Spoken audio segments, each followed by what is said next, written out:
Hey guys, welcome back to the Downbeat podcast. My guest this week is Matt Garstka, drummer, educator, amateur arm wrestler that went horribly wrong.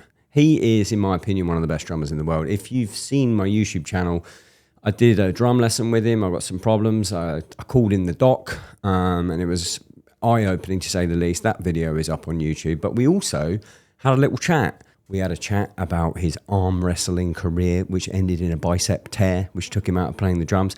We go deep on AI in music, his drum parts. I'm just picking his brain. He's the only guest that's been on 4 times. So, we have a good chat. We've got a rapport by now. Lovely, lovely lad. Unbelievable drummer. Before we get started, I want to let you know, if you want to support the podcast, you have 2 options. You could go to patreon.com/the Downbeat and you could chuck us a bit of money. In exchange, you would get early access to these episodes. You would get ad-free episodes. You would get early access to merch. Basically, anything I do, you would get it early. The other option is you could go to www.thedownbeat.at, so it spells Downbeat, and you could pick up some merch. It's designed by me. It's made very lovingly by me. I don't sew it, but, I do tell the people how to sew it ethically. www.thedownbeat.at, so it spells Downbeat. As ever, this episode is brought to you by the wonderful people at Neural DSP. I try not to sell you a bunch of ads, guys. If I've got ads on here, it's something cool that you're going to want, and Neural DSP is no different. They make amp simulator plugins for your computer. All you got to do is load it up, and you can have an unbelievable tone like Misha Mansour, like Gojira, like Tosin Abasi, who plays for Matt's band. Any of your favorite guitarists or bassists. They've even got vocal plugins. They've got a bunch of stuff. They are cutting-edge plugins. They're at the forefront of everything music inside your computer. And listeners of the podcast can get a whopping 30% off any plugin by going to neuraldsp.com and using the code DOWNBEAT. Check it out if you want to sound good. It's Matt Garstka of Animals as Leaders on the Downbeat podcast.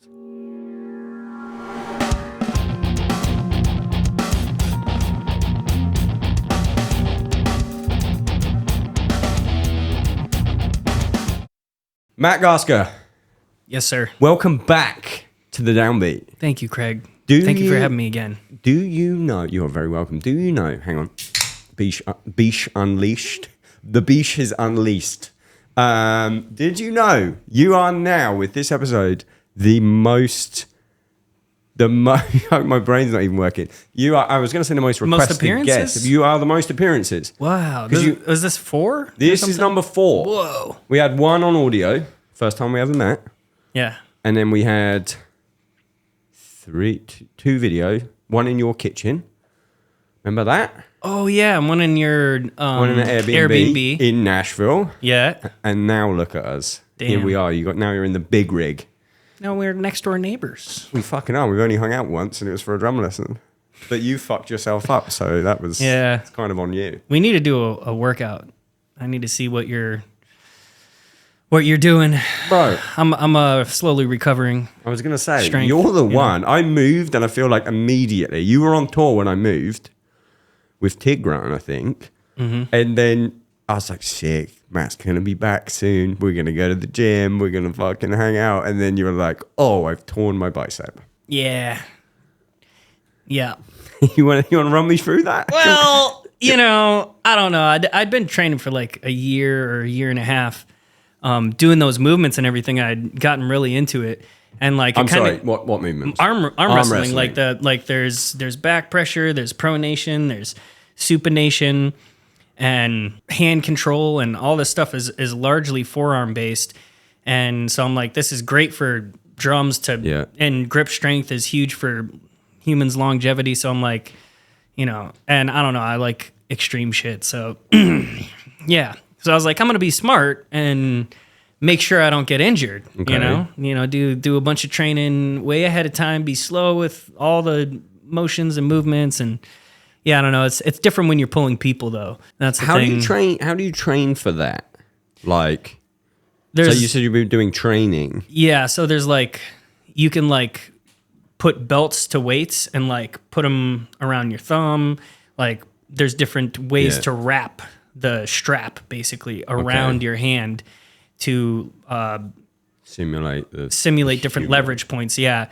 And then there's also, I got a table and like I put like a pulley system on it. And so I'm pulling on a table. Rare by you. Let me calculate the most accurate way so I can train for this. You were probably going to be one of the greats, bro. No. I don't know. Too small. I've never seen you do it, but I know your commitment to these kind of things. It's a long forearms help, like big hands. I have small hands, short forearms. I think I've seen the guy that's like the number one in the world, like the size of his Devin fucking Lair, hands. or yeah. I don't know who it is, but he's got like his hands are like fucking dinner plates. Yeah. Awesome. Okay, so what happened? You progressed into yeah, and so I battling.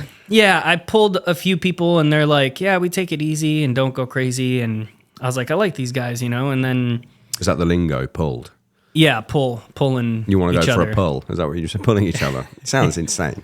Yeah. Did you pull yesterday or no? I pulled last week, so I'm good to go. Oh, okay. Yeah, it sounds like little semen. Yeah. Anyway, carry on. So yeah, I just really enjoyed holding dudes' hands. You know what I'm saying? Yeah. Looking at them in the eye. Do you look in the eye when you do it? No, that's kind of. I think it's forbidden. Is it? No, I don't know. I'm just making shit up. It should be though. Okay, so you start pulling these guys. Yeah, and then like I got invited to this guy's garage, and I got invited to his house, and we go in. It's like sweaty. Oh, it's like underground. Yeah, like Fight Club type. But strictly for arms. Arm club. Yeah. Arm Fight Club. Arm Fight Club, yeah. And yeah, I pulled like 3 or 4 dudes in a row, and it was like some of these dudes were like... I'm such a child, I'm so sorry. Sorry. Carry on, I understand how that sounds. By the 5th dude... I was running a train on these fucking guys. Anyway, sorry, I'm really sorry. I mean, this guy was way stronger than me, and he was just going hard. He was kind of slamming... And like I'd gotten fully extended and like went to go pull out a little bit more. Fuck me, you're not making it easy. Yeah, to create some more leverage, and like when your arms you're like in about to lose at this point. Yeah. So like when your arm is fully extended, that's when your bicep is most at risk. That's why people pull it when they deadlift. Yeah, or yeah, with the open and or more so for preacher curls. Like fully extended, people go too heavy and they get to the bottom and they can pop both. I've seen that happen. What? Yeah. So basically, like it was like, and I was like, uh-oh, and like he's like, oh, because he heard it too. And like there's a elder dude standing there, and I'm like, oh shit. And he's like, yeah, dude, I think you tore your bicep. And I'm like, did it hurt? Well, BPC, no. Didn't hurt at all? Didn't hurt. Just felt like, ow. Yeah, a little something. Damn. But like, I was like, dude, would BPC help this? And he's like, no, dude, your bicep tendon. He's like, let me feel it. And I had no hook. You do a hook test, like you can feel it. Oh, yeah, like the little bit. Uh-huh. Yeah. And he's like, you got nothing. He's like, that needs to be surgically reattached. This is the elder telling you this. Yeah. This is fucking, this sounds so mythical. He's like, yeah. I'm like, are you sure? Like, I couldn't just take like a lot of BPC. He's like, yeah, it's got to be surgically reattached. For the record, BPC Dumbass. 157, the peptide. Correct. Awesome shit. Very good. Took it when I broke my back. My back wasn't healing. Ooh. And I fucking BPC 157, a TB 500. Yep. Whatever the Wolverine stack was. Theta. Within 6 weeks. Obviously, we're not fucking doctors. Do your own research. But my back wasn't healing, or it's just still hurting and stuff. And then I started taking that, and within 6 weeks, I was like, oh, I'm back. Yeah. I'm back, baby. It's huge in anti-inflammatory as well. How long were you injured before you were like, I need to do something more than just try to heal naturally? So it happened in August, I want to say 2021. Mm-hmm. No, 2020. When did touring come back? End of 2021. Yeah, so it happened in August 2021. And then I did a tour and recorded an album in December 2021. With a messed up back? My back was literally still broken. And that tour, and I was playing so badly on that tour because of the pain, because of like some weird nerve shit or whatever. I had all the scans and stuff. They were like, this is a compression fracture. It's like not. When you say, oh, I broke my back, it was like, oh my God, like you're going to be paralyzed. It was a compression fracture. So like they are the disc is compressed? Stable fracture. Yeah, like it breaks like this instead of like that. So it's better. It's stabilized by your own weight, so it's just gonna fucking heal if you don't do anything dumb. But obviously, trying to play the fucking drums and be on tour and be in a van and stuff, it just wasn't getting any better. UK healthcare system completely fucking forgot about me. They were like, "Yeah, you'll have a physio appointment in 6 months." What? Yeah, number one, I spoke to my friend who was a physio at Liverpool Football Club at the time, and he was like, "Bro," I spoke to him like 3 days after it happened. He was like, "You need to be doing physio today, or else you're going to be crippled." And then even when that 6 month waiting list rolled around, it didn't come. I'd never got the appointment. I was like, okay, I'll pay for my own physio from day one. And then when the NHS thing happens, I'll switch to that and pick it up there. It just never came. And I phoned them about it. And they were like, oh yeah, you never got put on the list. And I was like, okay, well, can I get my scans to then give to my new physio? And they were like, yeah, we don't have your scans. I was like, what do you mean you don't have my scans? They were like, yeah, we don't have them. Don't know, they're just not on the system. I was like, okay, I'm fucking done. So by December, that tour went badly. Tracking the album was incredibly fucking painful. And I was like, I need to do something. Got on the old fucking Googleizer. And then it was like, inject this fucking... inject this pentadecapeptide into your... Why don't you try injecting a, fucking research chemical... and it might fix it. And I went, it's derived from rats' gastric juices. Is that what it is? Is that what it is? Yeah. Well, I mean, that's where they found. It was a Japanese guy, I think, that found it there. Classic Tama. Yeah. Fucking crazy. Yamaha too. I think Yamaha. Yamaha. Japanese. I took the Yamaha. No, I took the Tama one, obviously, because I'm endorsed. Yeah. Tama does not make research chemicals. Neither does Yamaha. Probably fucking do. Maybe. You want a speedboat? You want a piano? Do you want some research chemicals? Anyway, yeah. At that point, I was like, okay, I need to fucking do something about this. Started taking it in 6 weeks later because I had just a pain that would just always be there, and I was like, this can't be good. And when I started taking that, gone. Yeah. So you just did a 6 week cycle, and then I think I did 12 in the end or something, whatever it was, and then I never took it again. Desperate for a reason to now, though. No, I'm not really. I don't want to get fucking injured. I'll give you the name and number of the arm wrestling clubs. So, okay, so it happens, and then, how long did you have till surgery? They were like, dude, as fast as possible, get the surgery. Like, if you can this week. So I was like, all right, bet. And so I basically went to the ER for, I didn't need to because they're like, oh, yeah, it's messed up. The tendon snapped off the bone, and you're gonna need a surgery. You're like, I knew that. Then the old guy told me. Yes, exactly. And so I got an orthopedic, picked one out, called them, got that. They were pretty quick too. It was like by the end of the week, it was 5 days later I had the surgery. So that was end of July, I think. How much? Or beginning of July. How much? Of course, it was quick. I don't have health insurance. Yeah, you're a musician. Neither do I. And, I'm like, I'm saving so much money not having health insurance. Yeah. And I have over the last 10 years because I take very good care of myself. I do preemptive stuff, basically. Yeah. But, all in all, it was about $7,000 for, like, MRI and, the surgery. And the surgery, everything. But it probably would have been 3 times as much. Why? Like, if I didn't have health, for the actual, because they do this thing where they're like, oh yeah, it's this much. Oh, like the cash price is different. The cash price is like more like the actual price. If you had insurance, it would have been like, okay, this is going to cost $30,000. Your insurance is going to cover this much of it. Yeah, and you have to pay $5,000 or $7,000 or whatever it is. Someone else told me this when I was looking at getting healthcare over here. Someone was like, it's kind of a scam. Low-key. Yeah, I don't want to. I don't know. I'm not a fucking expert. Me neither. Me neither. But did you say neither or neither? Neither am I. There we go. Neither. There we go. Yeah. Neither. Excellent. Yeah. Is that what the guy in the corner sounded like? Ye hast broken thy Thine. distal bicep tendon. Is that what it was? The distal. Yep. I researched that before. That's don't it. know Yeah, this. that's the one down here. There's two. Oh, up so here. it's fucking right there. That's the one that. Yeah, the it's in preacher curl really radial fucking burn does that shit. bone. Oh, okay, so $7,000. In my head, I was like, motherfucker's gonna have to pay like $40,000. That's like a year and a half worth of health insurance. And you know, over the last 10 years, balance that out.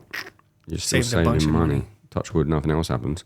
And then so no drums for how long? 6 weeks. Well, I did feet and like some other stuff and like some hi-hat stuff, but yeah, it was kind of tough to. I was mostly focused on that GGG plugin Yeah.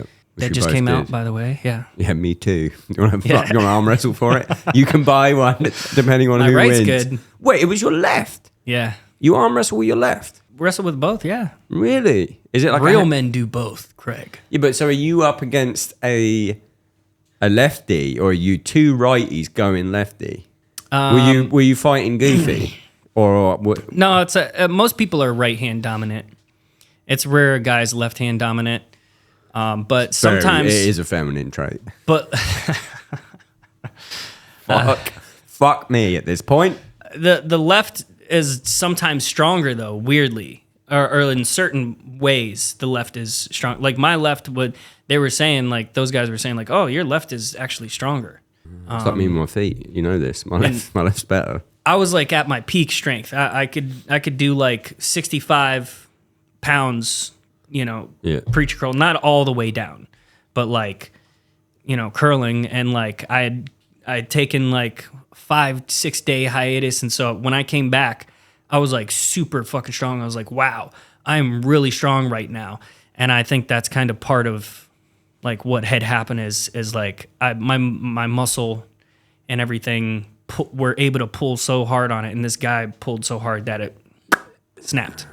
So it was the tendon that broke, or yeah, because your muscle was too fucking strong for the tendon, and plus him. That's what I'm trying to say. Yeah, well, I mean, no, that's a thing. It's like when people get fucking trend out their mind, and they're like, I can lift everything in the gym, and then everything just goes and explodes. Yeah, because the tendons aren't getting right. The tendons are slow to adapt. So you kind of need to be, but they do adapt, bro. It's like, it's Wolf's Law, which is whatever you expose your tendons and your bone and muscle to, it's going to adapt. Like your bones will get more dense in those places that that stress is being put on it. I did when I went to find it. I got a different physio after the whole back thing. And it was the first person to give me some good news, and he like did the scans and everything, and he was like, "Well, everything's fine now with your back, absolutely fine. And the good news is actually your back is now stronger than someone who didn't do this." And I was like, "Oh, that's it." Mm-hmm. He's like, "As long as you keep on top of you weight train all the time, you'll be fucking fine. It'll be stronger." Yeah, so next time sick. I'll survive. I mean, I survived anyway. Next time I'll go twice as high. No, I fucking won't. Okay, so when this happened, then you take 6 weeks off drumming or left hand, and then slowly get back. Basically, are you back now? When did this happen? Yeah, it was 5 months ago now. That's not that long. No, I'm like 85-90% there. Mobility is like the last thing that I'm like focused. Well, on strength the kit, after on the that, kit, or at the gym. Oh, gym is far away from that. Yeah. Really? Yeah. I'm only benching like 65-pound dumbbells right now, or like curling 20 pounds. I think I'm just getting the 25 where I don't feel like that weird attachment to the bone. I think I very nearly ruptured a tendon in my bicep once on tour, and and nothing pinged or anything, but it hurt for like 6 months afterwards, and I had to go lighter and everything. It was like maybe like 3 months afterwards.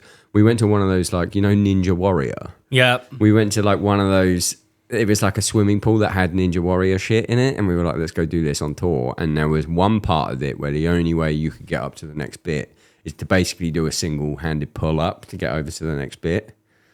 And I did it, and I just felt something go, and I was like, oh no, fuck. but definitely it wasn't as bad as you. But I remember how much that fucking hurt. Everything in the gym after that was painful. So I can't imagine what it's like to actually tear it. What weights did you go down to? I can't remember. It was before I actually cared. I was just going for the sake of going. Can't remember. But I remember you were last time we trained together, which was a while ago. You had those hundies for fucking on incline. I'd gotten pretty high. I'll be back there in a few months. So you have you like had to decrease the amount of training? Yeah, I just kind of did that. I took it on the chin. I'm like, okay, I'm gonna deload everything, focus on other things in life in general, get everything else together. Yeah, and deload and become weaker and get a little leaner. I leaned out and you did lean and out. did more yoga and tried to recover some mobility that you lose from going to the gym all the time. So yeah, that's kind of still my thing. Like I'm hitting the gym twice a week and yoga once a week, like a hot yoga class, and then yoga every day, every morning. And I do like little PT stuff every day. Gym twice a week. That's it. That's it. Are you gonna? That's like full body. Carry on with that, or are you? For a bit. Because you used to be a 5-dayer, didn't you? Yes. Yep. Down but to it's 2. also, part of this too is like I've realized like drums are number one, and You're getting carried away with gym. Yeah, it's just like you become more consistent with gym than drum sometimes, and you have that choice. I feel like I did that last year. Admittedly, I had a lot of life shit to figure out. Moving here, this, fucking the drum room, all that stuff. Yep. But if I had 2 hours in a day around sorting other stuff out, I was picking gym over drums.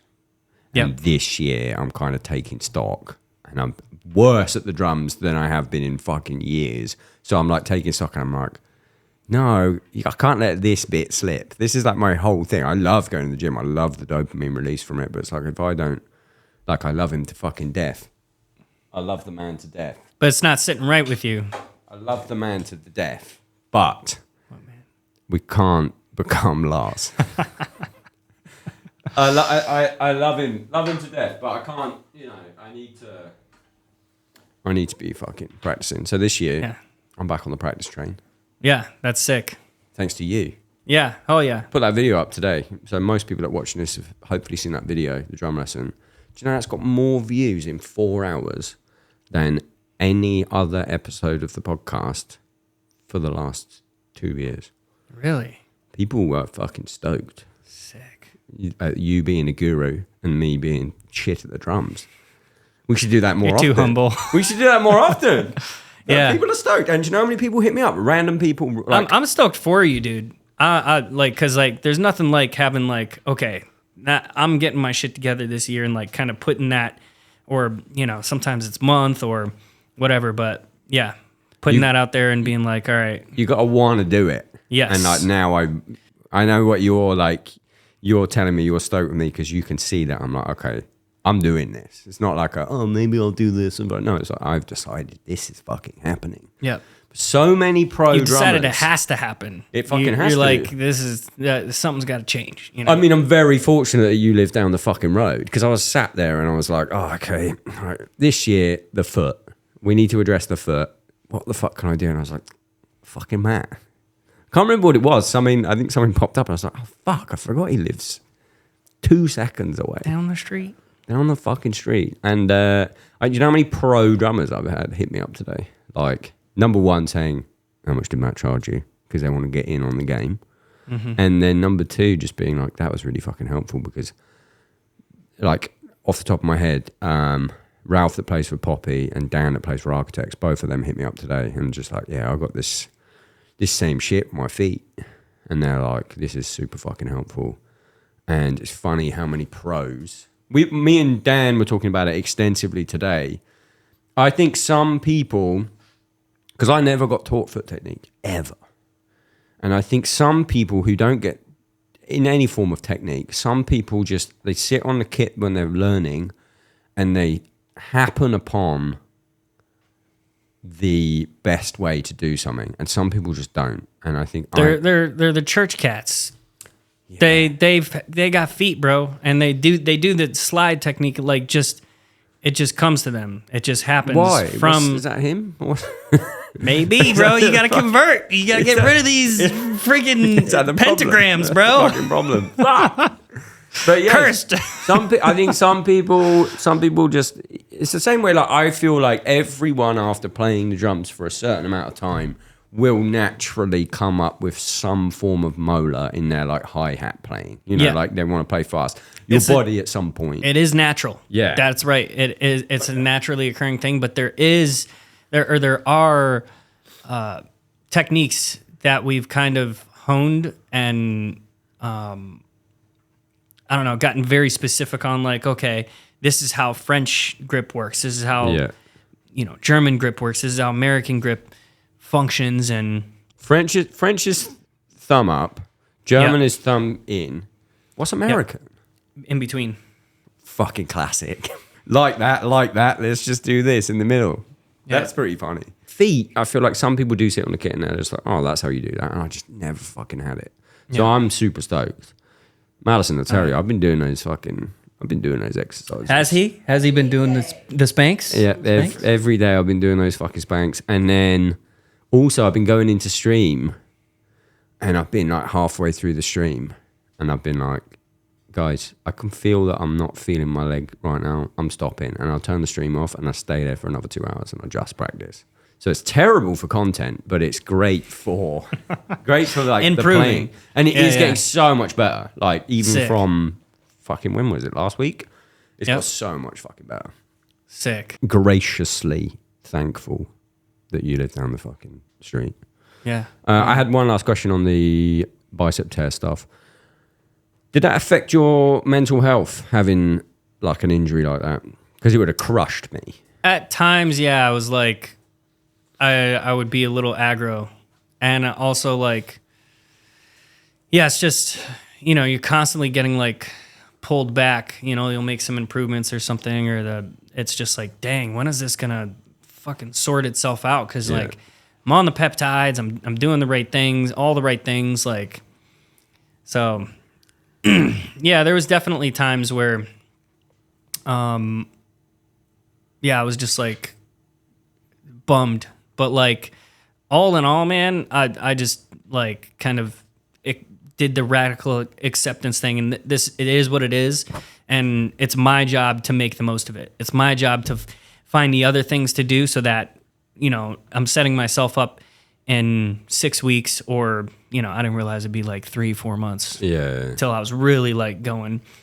I'm setting myself up, and like this is me taking a step back, like physically. Yeah. But like, I'm gonna rebuild, and so that's what I'm in the middle of right now, and so. But I wouldn't change it, because now I have like a sense of fire and like refocus on music and playing and just being present as a drummer, as a public drummer or whatever, and helping people more. And I mean, it's pretty cool. You basically just refocused, what the amount of effort you would normally put into some other stuff, and it seems like that's relit the fire. It's like you've got, thankfully, a temporary handicap that sort of reminds you of like what could have been and what will be.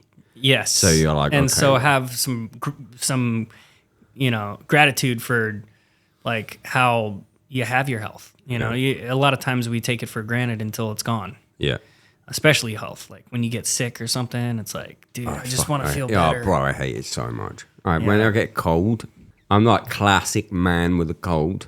Like, it's the end of the world. Like, I have so much to fucking do. And it's like, some people are like fucking dying or don't have an arm or whatever, and they like have to deal with it. And I'm like, my sinuses are so bad. My head hurts. Will you make me some soup? I was going to go, she's good at soup. I was going to go to the fucking gym today, and now I can't. Yeah, I'm probably a fucking nightmare. Most people who have a career, like you said, public-facing drummer, wouldn't do arm wrestling as a hobby in case something like this happens. Do you think you have like a competitive problem? Do you think Do I? Yeah, a little bit. I don't. Yeah. I don't know this for a fact, but like to be as good as you are at the drums, like there must be an element of competitiveness. Oh yeah. Oh yeah. I think if you're not competitive, then your eyes aren't open. But there so is like a limit. as a practical, yeah, exactly. And so, yeah, obviously went too far, but I was thinking I was doing it smart, and it's like, yep, I got, but that's not gonna stop me from going to the gym and trying to get stronger and like continuing to. I'm not gonna arm wrestle people, but I'll continue to do all the movements, and it helped me to recover. Actually, all the knowledge that I had acquired for like over a year in arm wrestling helped me. People forget like the best thing you can do when you have an injury is to move and like to get blood in that area, even if it is doing light versions of the thing that caused the injury, especially if it's just like something like that. The best way to get blood in that tendon is to like redo those movements. Yeah. Just less fucking heavy against a sweaty guy in a basement with a fucking granddad Devin Laird watching. says that. He says like that's what he does for. Is that Big Hands? Yeah, I'm pretty sure. That's one of them. The number one. Why am I blanking on his name? Levon Saganashvili. That's number one. Didn't even have to Google that insanely long name. But the number two guy, Devin, he's like the biggest educator in arm wrestling.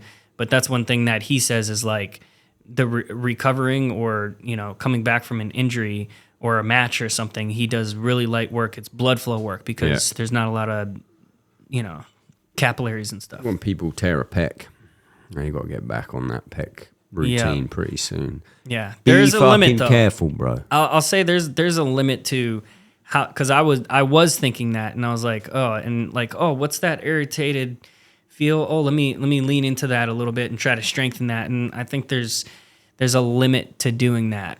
Is what I found. If it's like that's actually a tear, you need to fucking stop. Yeah, you should do that to some degree, but you also should feel where it's comfortable and like kind of take that modification in stride and be like, well, I have to do curls right now a bit more pronated, like not fully supinated. Okay, and that was helping me recover more than trying to stay absolutely flat and like feeling that pain, even though it was a lighter weight and everything, being like, this hurts, but like.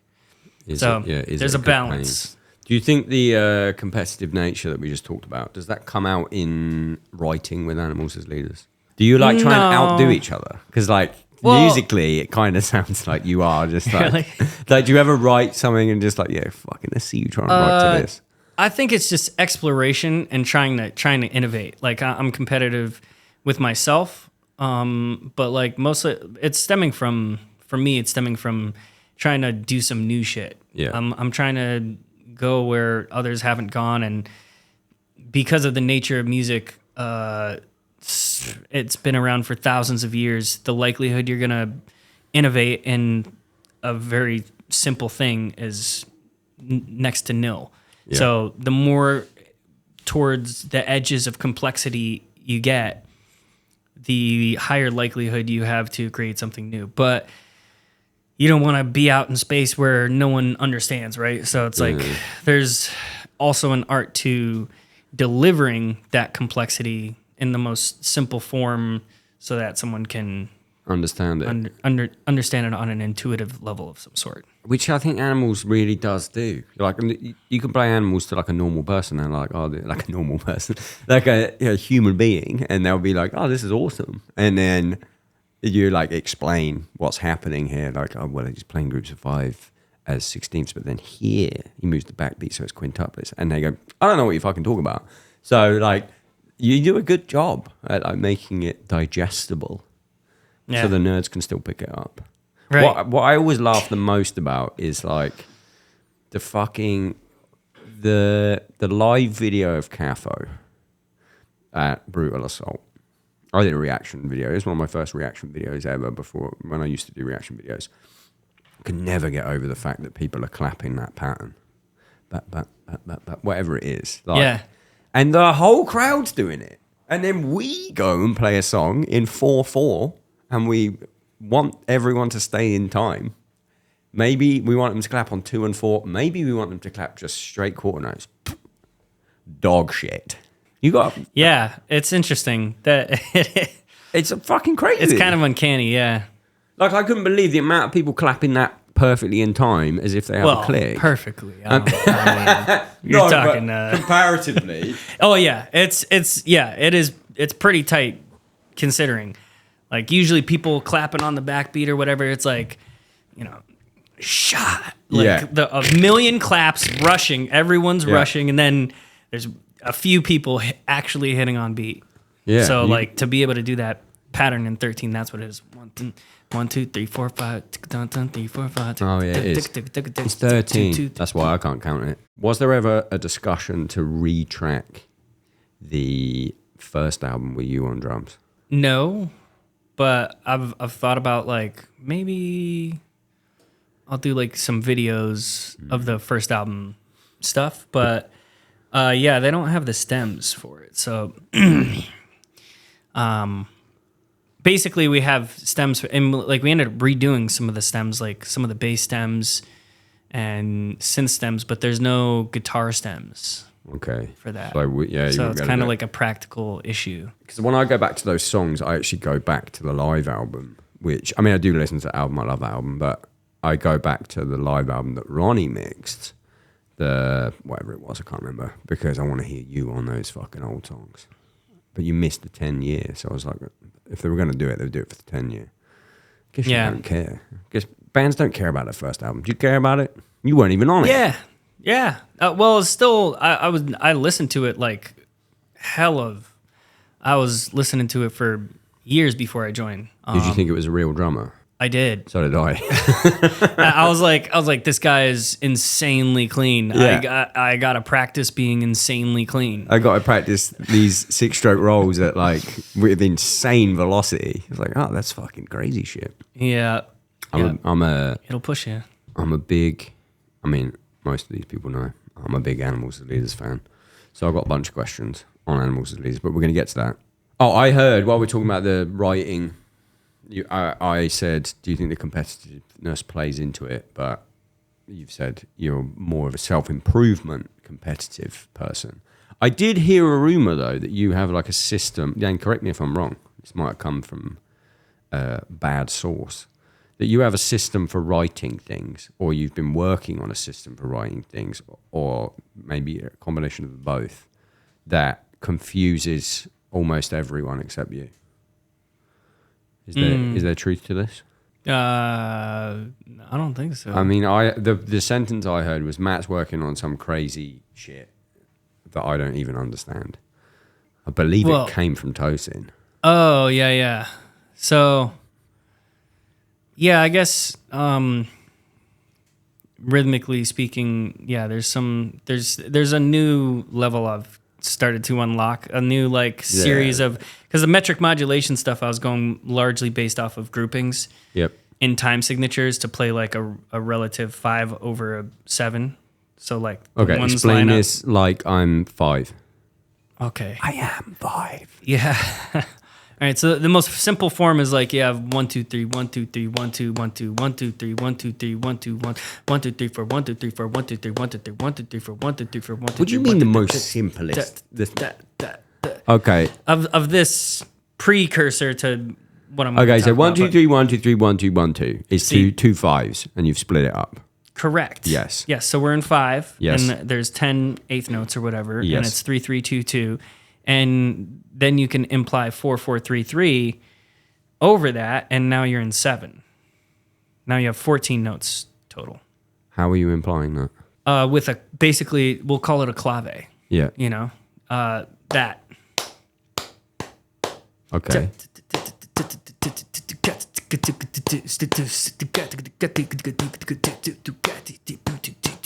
So you're still in 5 5 3 3. 5 5 2 2. No, 3 3 2 2. Yep. But you're splitting it up differently. This is your new type of writing. No, that's what I've been working. That's the old shit I've been working on. Now I don't want to give it away. I was going to say, but you look like you don't want to give it away. So but I'm right. There is a basically- new system happening that's confusing people behind the scenes. You don't have to give me the scoop. I just want to know if my research So is right. now I'm doing things. I'm time bending essentially, like on a beat scale. Okay. On like each beat, I can manipulate the time in such a way that I make like a triplet sound like a quintuplet, or vice versa. Per beat. Per beat, and then I'm also Yeah, you're like cagey about this, like any motherfucker watching is like, okay, I'm gonna do that before him. Like the level is so high. yeah. I like it. I like the way you're keeping the secrets. But And so I'm kind of doing that like on a beat scale and on a grouping scale too. So there's some cool shit and you're that is happening now. and you're bringing that to the new Yeah, animals as leaders. That's what I want. Yeah, man. And Victoria's stuff too. And Yeah. yeah, I've been writing a lot. So that's because ultimately it's like, I don't just want these rhythms to live randomly on some drum video that I put on Instagram. I want them to be, like, I guess, cataloged in some way, and you know, put in the history books of like, okay, this is, you know, so people can have like a musical attachment to it as well. And I also, it's at the end of the day, that's what we're trying to do. Yeah. And so that's kind of been my focus in music is unlocking different places to travel metrically, by way of rhythm and then so I'm trying to write based off of that, you know, instead of just writing loops or whatever. Yeah. I'm trying to like. So then, will you write these, jam them, and then send them to Tosin and be like, write over this? Like, how does writing work with you guys? We do it in person. Yeah. Oh my god! Old school, I guess. The most new school fucking alien tech band of all time. Jam's old school. No, we don't like track it in like, okay, 1, 2, 3, 4. No, it's like definitely pieced in and like tracked in piece by piece. But like typically we start with a solid idea. And so that's basically what I've been doing, is being like, okay, I need to have like a solid enough idea that this is like a song can kind of be based around this, or there's like 2 or 3 places that we're looking to go metrically, where now this song can be in these, you know, different places, but there's this skeleton that's the same for the 5, for the 7, and like the 17 or something. Kind of like, so it's like a new version, like you said, of what you've already been doing. Like Monomyth, in my head, has a lot of that, where, correct me if I'm wrong, where it's like, okay, well, here's the... Yeah. And then later... Well, even in that whole intro, you spin can feel that it a million times. Or you can feel it, Yeah. and then we take the 2 3 2 2 3, and we make 3 5 3 3 5, and then it, you know. So you get these, you build these skeleton things, and they can revert back to each other at different points in the song to make it one whole piece. So Tosin doesn't hear these things until you're in the room jamming? Yeah. And sometimes that's crazy. It makes it difficult, but like, I mean, he's pretty good at being able to come up with something. Oh yeah, he's you are the perfect fit for that fucking band. Like, you're both fucking freaks. All 3 of you are fucking freaks. Yeah, but I personally, and obviously I've got a smooth brain in comparison, but like I couldn't comprehend, like, if the roles were reversed, and then I go to a jam room, and someone's like, well, I've got this incredibly complex idea, and it does this, and it does this, and it does this. Ah, man, I'd need to see that on a grid. But I think that's really cool. It must be how he comes up with such complementary yet fucking weird parts. Yeah. He comes up with ideas too. Like, it's definitely, it's not, you know, I'm probably, I don't know. Yeah, he usually comes with like a set of ideas. He'll have like a set of strong riffs. Yeah. And then from there, then it's like, okay, what shit have I been working on where I could take something that and based off of what he has and bring it to another place if we need to. Yeah. Or like what other, because it's motif based writing. That's what it is. You have a motif, and you're trying to, instead of things just being like, okay, well here's this verse and then the chorus sounds totally different and they're all different parts, but they're in the same song. You know, that's less cool, I think, than having it. It's like having it in the same key. You know, Yeah. Or if you're just going warp to it, you warp the motif instead of like the normal thing would just be to change the key. You're like, okay, no, actually, this is the backbeat now. Yeah. Boom, new section. It's like modulating to another key, but in a cool way. Yeah. Instead of just doing direct modulation, you know, we're doing it. And now it sounds advanced. like metric modulation has got boring to you because you've completed it, and now you're finding a new way to make it fucking even more complex. Yeah. Yes or no? I don't know what to call it yet. Doesn't have a name. I think it's still metric modulation because, or metric implication. Ooh, metric implication. Did you just coin that? Is that new? Yeah. You've Because heard it it's here more about first. like implying, like and sometimes you go straight for it, but yeah, I'm also like playing with just implying other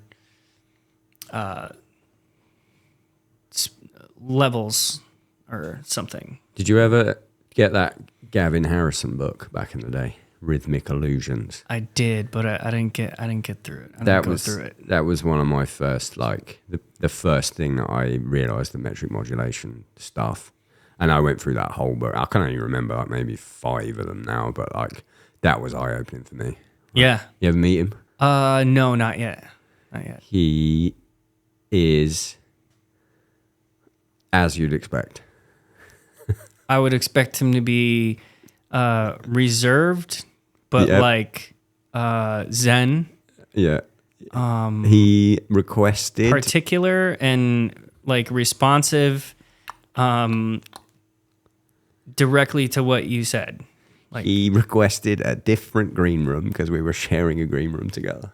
I don't think, and he was very respectful about it, but like he definitely has his zen situation. We were both playing at a Zildjian event, and it was like, I think he needed his own space, and we had the green room together. He's very, very meticulous about these things, and I think he just politely requested a different green room. 'Cause I'm pretty sure I was drinking beers. And he's like, I don't want hanging this out. scraggly, I think that's what it was. meddled rock guy. But yeah, absolute freak of a drummer. I think His tour actually, I dog. think I messed with his routine, if you know what I mean.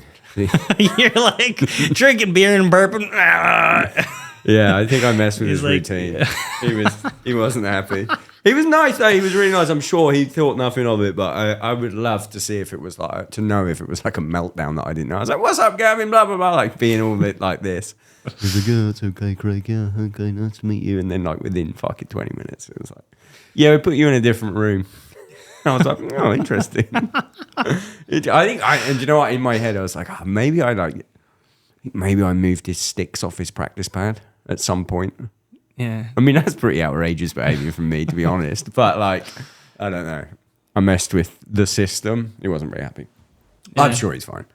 I actually want to. There's something I would like to hear your thoughts on. Fuck yeah. It's the Matt Garstka show. Sorry. I want to know what you think about AI and whether it's good or you think it's good. No. I just been sick that- conversation. Yeah. What in terms of music? Oh, I think it's abysmal. I think it's terrifying. I think it's giving access to the things that we have worked so hard and we sweat over and fucking ruins our lives as a life sentence, getting good at the instrument, learning to write songs, all this stuff. I think it's giving access to that to people that haven't put the work in to be able to just go to a prompt and go, I want to make this, blah, blah, blah, blah, blah. And then they feel accomplished like a musician and they put it on Spotify and they make fucking shitloads of money. That's my opinion. I'm very against it. Yeah, For I like creative purposes. You? Yeah, I agree. Like what you're touching on to me falls in the human rights category.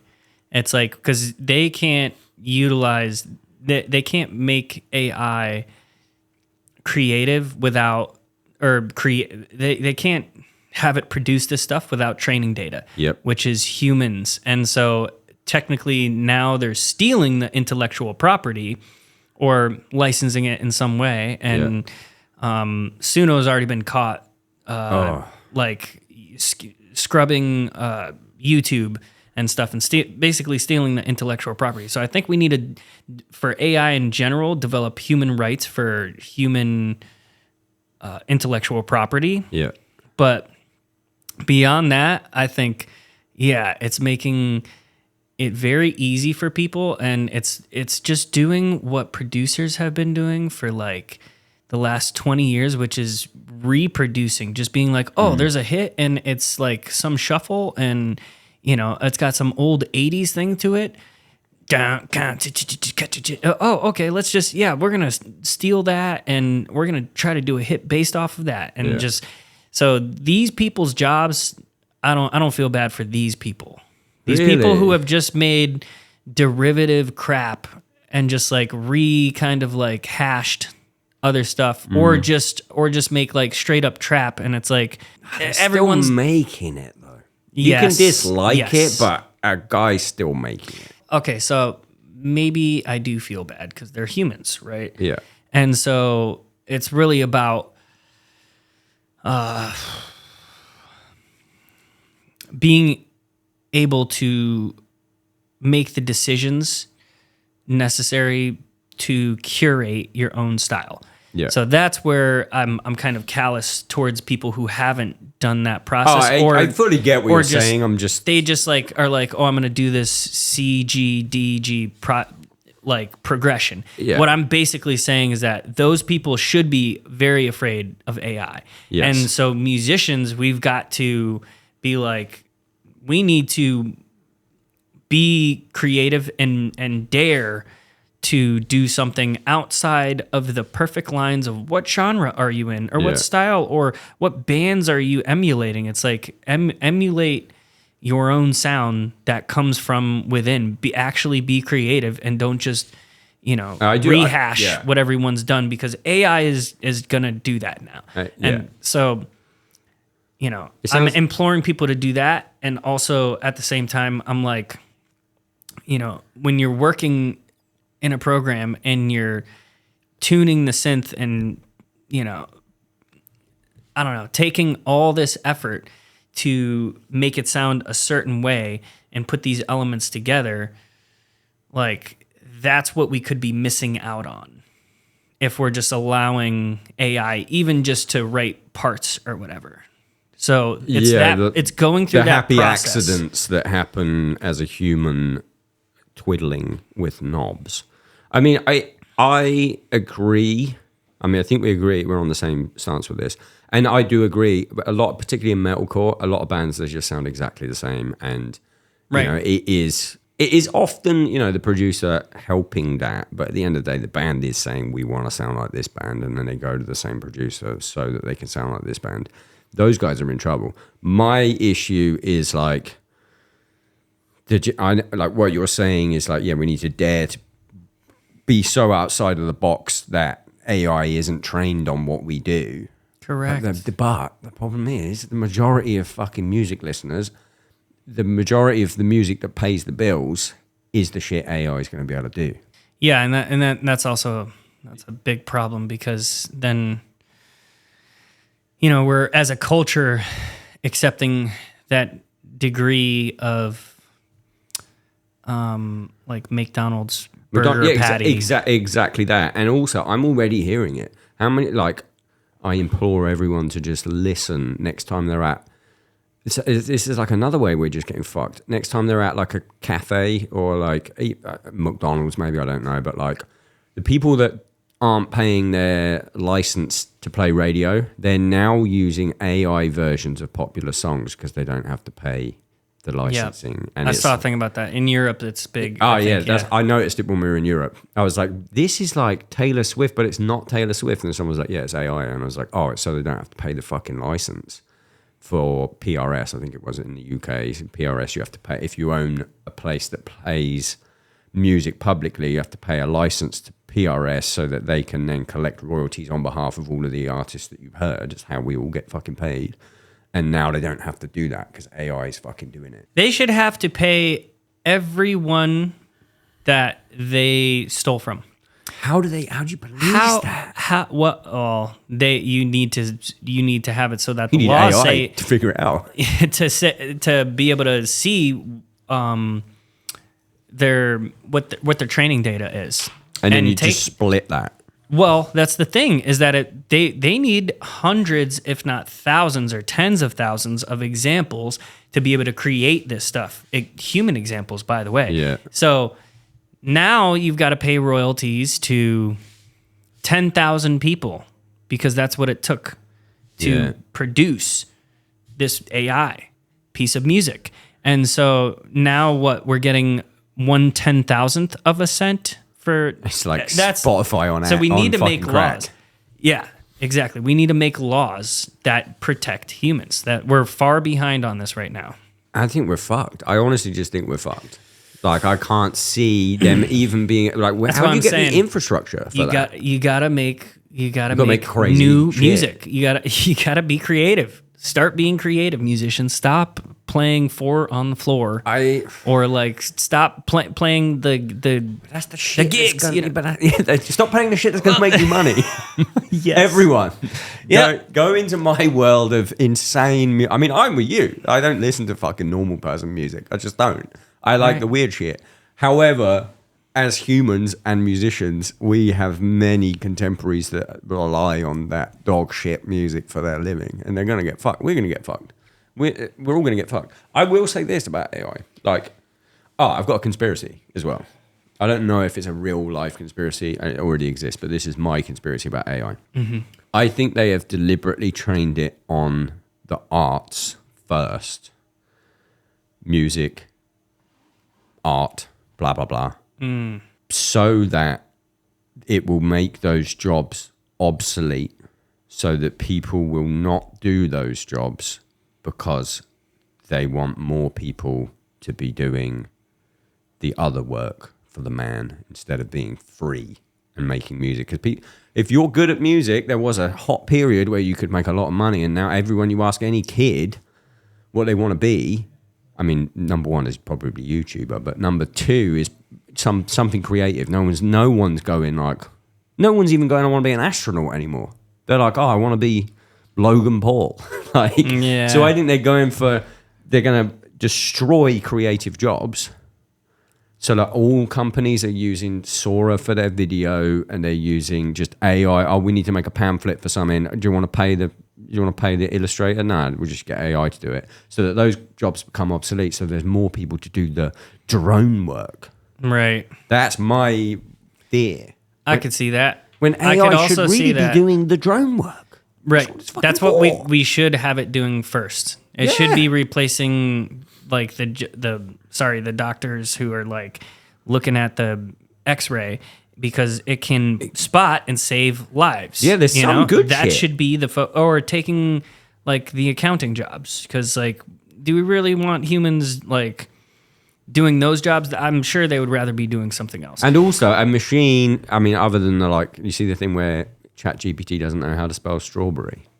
Mm-hmm. If you ask ChatGPT how to spell strawberry, every single time it says you say how many R's are in strawberry, and it says there's 2. And no matter what you do, you cannot get it to say 3, because it's trained on the Google search, how many R's are in strawberry. And almost everyone's intention when they Google that is they want to know is there 2 at the end in berry. So because it's been trained on so many incorrect searches, it's like there's two things in strawberry. So like, it's also the hands on a clock. I couldn't get it to not be like this, like at 10 and 2, because most watch advertisements, that's the way it looks best. So it literally can't change the hands. Wait, what were you using it for? It's trying to come up with some sort of time bender or mastering time logo or something. I don't know. Oh, so you used it for art? Yeah, I was trying. All of that. I was trying. You just said you fucking hate it, and you're like, I'm gonna pay a fucking artist. I'll use AI for that. Correct. Come on, I brother. mean, yeah, I was definitely looking into it, but I got rid of it because I'm like, what am I using this for? This is like a glorified Google search, like Yeah. pretty much And everything. although we are musicians, the fucking illustrators are our brothers and sisters too. Like That's true. They're getting That's fucked true. probably more than us right now. Yeah. Oh yeah. Absolutely fucked. One thing, real quick, I think it might be more likely if there is a conspiracy that they know that if they were to be like immediately like, oh yeah, all you doctors and accountants are losing your job because AI is going to replace them, like people would freak or people would flip and people would be like, oh, we need human rights, blah blah blah blah blah. But if you go after the arts first, you go after poor broke musicians Been and trod on our artists whole that lives. been trodden on the whole life. That's how they'll ask for it. Actually, they'll be like, yeah, I would love to have an AI assistant in my Logic Pro thing so it could just write the thing for me, please. Then they're asking for it. They'll pay for it. I despise it for creative stuff. Despise it. I do, like you said, I think it's a human rights fucking violation, and it is, and it's stealing. But like, I can also see the benefit of it for like menial tasks. I think if it was just used to alleviate banal tasks from humans so they could be more creative. Yes. And they could enjoy their lives more, it would be fucking great. But it's fucking not. Like, I have used it. A couple of times I used it. You have. Not for creative. No, that's why I fucking did it. Not for creative stuff though. I got a new car and I wanted to know what the best deal in the country was for the new car, and I googled it, and there was a bunch of fucking things, and there was so many fucking Google searches. You're like, this is gonna waste an hour of my life. So I'd I rather asked not. ChatGPT for the best fucking deal. And people will, this is the other thing, and I do think these people are right. People will be so annoyed that I use ChatGPT there. And it's like I think for menial tasks, it's quite good. I don't know about the economic impact or any of that fucking shit. I don't use it every Or fucking saving day. lives, like in the medical industry, you're like creating proteins that have never been Searching discovered before. through a fucking genome to find, like, that shit, fucking do it all day. Yeah. My blanket statement is like, if it can be used to help someone alleviate some of the downward pressure from the man, then I'm all for it.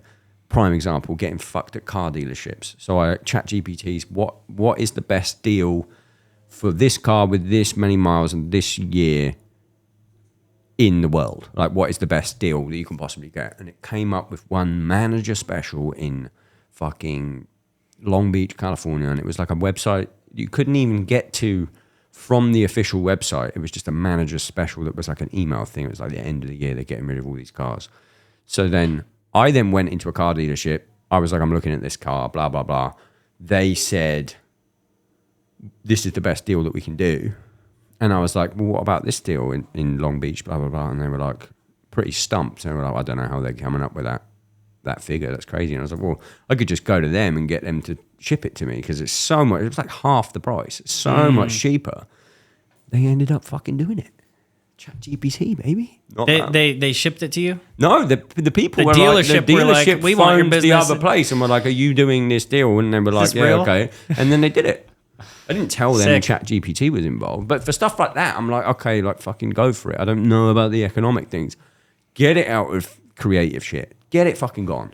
Yeah. Please. I'm terrified of it. Yeah. I agree. I would.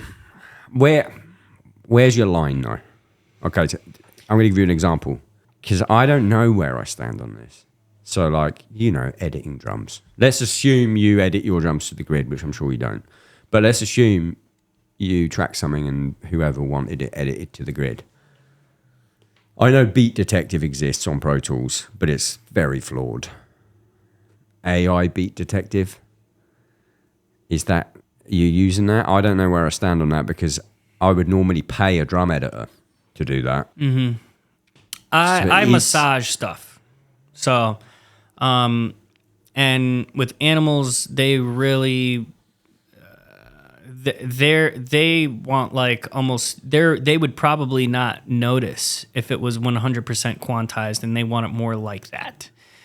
But I have to fight to be like, no, there's a level of natural feel and fluctuation that makes it more like a river flowing. Yeah. That is better in my opinion, partially because now we have identity attached to it and this human element as opposed to sounding like everyone else. So I'm not against people using it or quantizing their drums or using, the plug-in or whatever, but like the more that we do that and the more that everyone makes the same choices and is going for the same aesthetic, the less we're actually making art.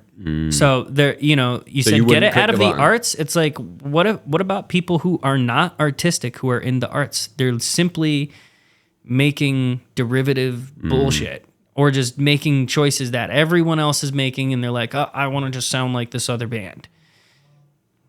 So I don't know. I think. So would you click the button or not? Would you click the button? If I would not. I would try to keep it as human as absolutely possible, and maybe some mistakes or something I would leave in there. What about from a moral level though? If let's say you're not you and you're not making animals as leaders, and the artist you're working with wants it fully gridded, I probably wouldn't work with them. Nice answer. Yeah. What a fucking good answer. I'm like because normally I would pay a guy to fucking edit my drums if I want edited drums. So like I'm like, would I actually, if I click the button? In fact, no, I've answered my own question. There is an AI multicam switcher on DaVinci Resolve now for podcasts, and it automatically switches based on who is talking. And I refuse to use it because Simon, our editor, relies on this money, and I don't want to take that money out of his pocket. So actually, I've answered my own fucking question. Yeah, I'm for the people, but Simon, you pick it better up, be sprucing up some stuff. Be fucking picking it Hold up, on to your job. Yeah, they're coming for you. But there's shit like that though. You don't think about that. It is like, yeah, well, I could say it's all about creative shit, but like editors, their fucking job, what are they gonna do? Fucking sucks. Yeah, I can talk about it all day. You're gonna have to make more creative choices, and at some point, it's gonna come to a head where society essentially ends up with so many jobs replaced that now we have to like impose some sort of universal basic income or something. You would hope. What I think we should be doing is taxing the hell out of AI anytime it's being used, so that those proceeds go to supporting humans. It goes to a universal basic income for the creatives that it's stolen off. Fund or whatever. Yes, exactly. For the fucking great idea. Yeah. They'll never do it, but it's great. It's the best solution that it is the best. heard. It is fucking, I thought of it. I'm like, this would work. It's so annoying that like our generation, how old are you? 36. Yeah, I'm 38, so we're the same. We got fucked. We're like the first generation of musicians to get truly fucked by Spotify and all that shit. Mm-hmm. And now we're also living at the tail end of our careers. COVID wasn't enough. Oh, yeah, sorry. COVID in the middle. So we had the Napster Spotify thing, fucked us. Still reeling from that. COVID in the middle, fucked. And then now, as we're reaching our twilight, it's like AI is just going to fucking annihilate us. Yeah. But true artists will persevere. Might be in the AI slopocalypse fucking 50 years from now. People remember Matt Garstka. Hopefully you're still alive in 50 years. Let's say 100 years. Remember Matt Garstka. One of the last true human musicians. Yeah. Be two robots talking to each other at that point. They could, yeah, exactly. Or they could have me playing like, all the covers. They could AI video me playing the worst covers and oh yeah, it's like, shit, yeah, I saw you playing with a. Okay, so speaking of being more creative and not letting machines do anything for you, and just generally being more human, you've got a drum plugin. Yeah, so do I. We correct. Dog on AI and fake shit, but we both got plugins. Which is one of the gripes that I've come up with now. I just come up with them. Apparently, I'm like a machine. What's your new gripe? It's when people like compress the hell out of it so much that it's like, this doesn't even sound like my drums anymore. This sounds on like, your plugin. Yeah, it you're just annoyed at sounds like- people's mixes. a little bit, yeah. It's like so compressed that it squashes like so much of the tone where I'm like, this. It sounds like it could be any like new genty thing because it's like that's the sound. Yeah, but that's because you gave them the option with the plugin. They can do what they want. I know. You regret it. But you regret it. No. I think far more good is being done. And there's also like the MIDI pack, which is sick, and the way that should be presented is through the kit. Having my kit fully sampled has been actually really helpful in the writing process.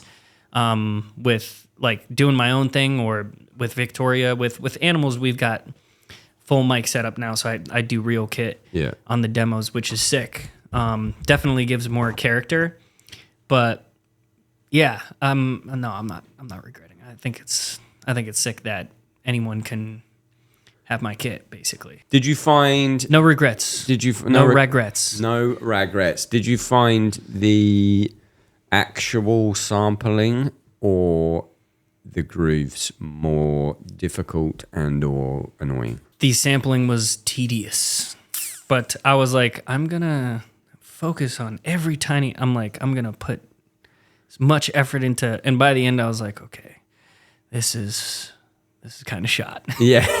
But as much as I can try to be into it. I think, like, how many days did you do? Because yours is fucking 7. Yeah, yours is 2 sets of heads. Yeah, massive kit. 2 kicks, 5 snares. Yeah. I did, and this is the annoying thing. I did 4 snares and 2 kicks, and then I didn't use them. So I could have shaved a fucking day off there because we ended up going the one kit wonder route. So it's only, I like shoehorned. I was like, we did 4 snares. You can't make me pick between, like, pick one of these snares because we deliberately tuned like 2 low and 2 high. So just give me 2.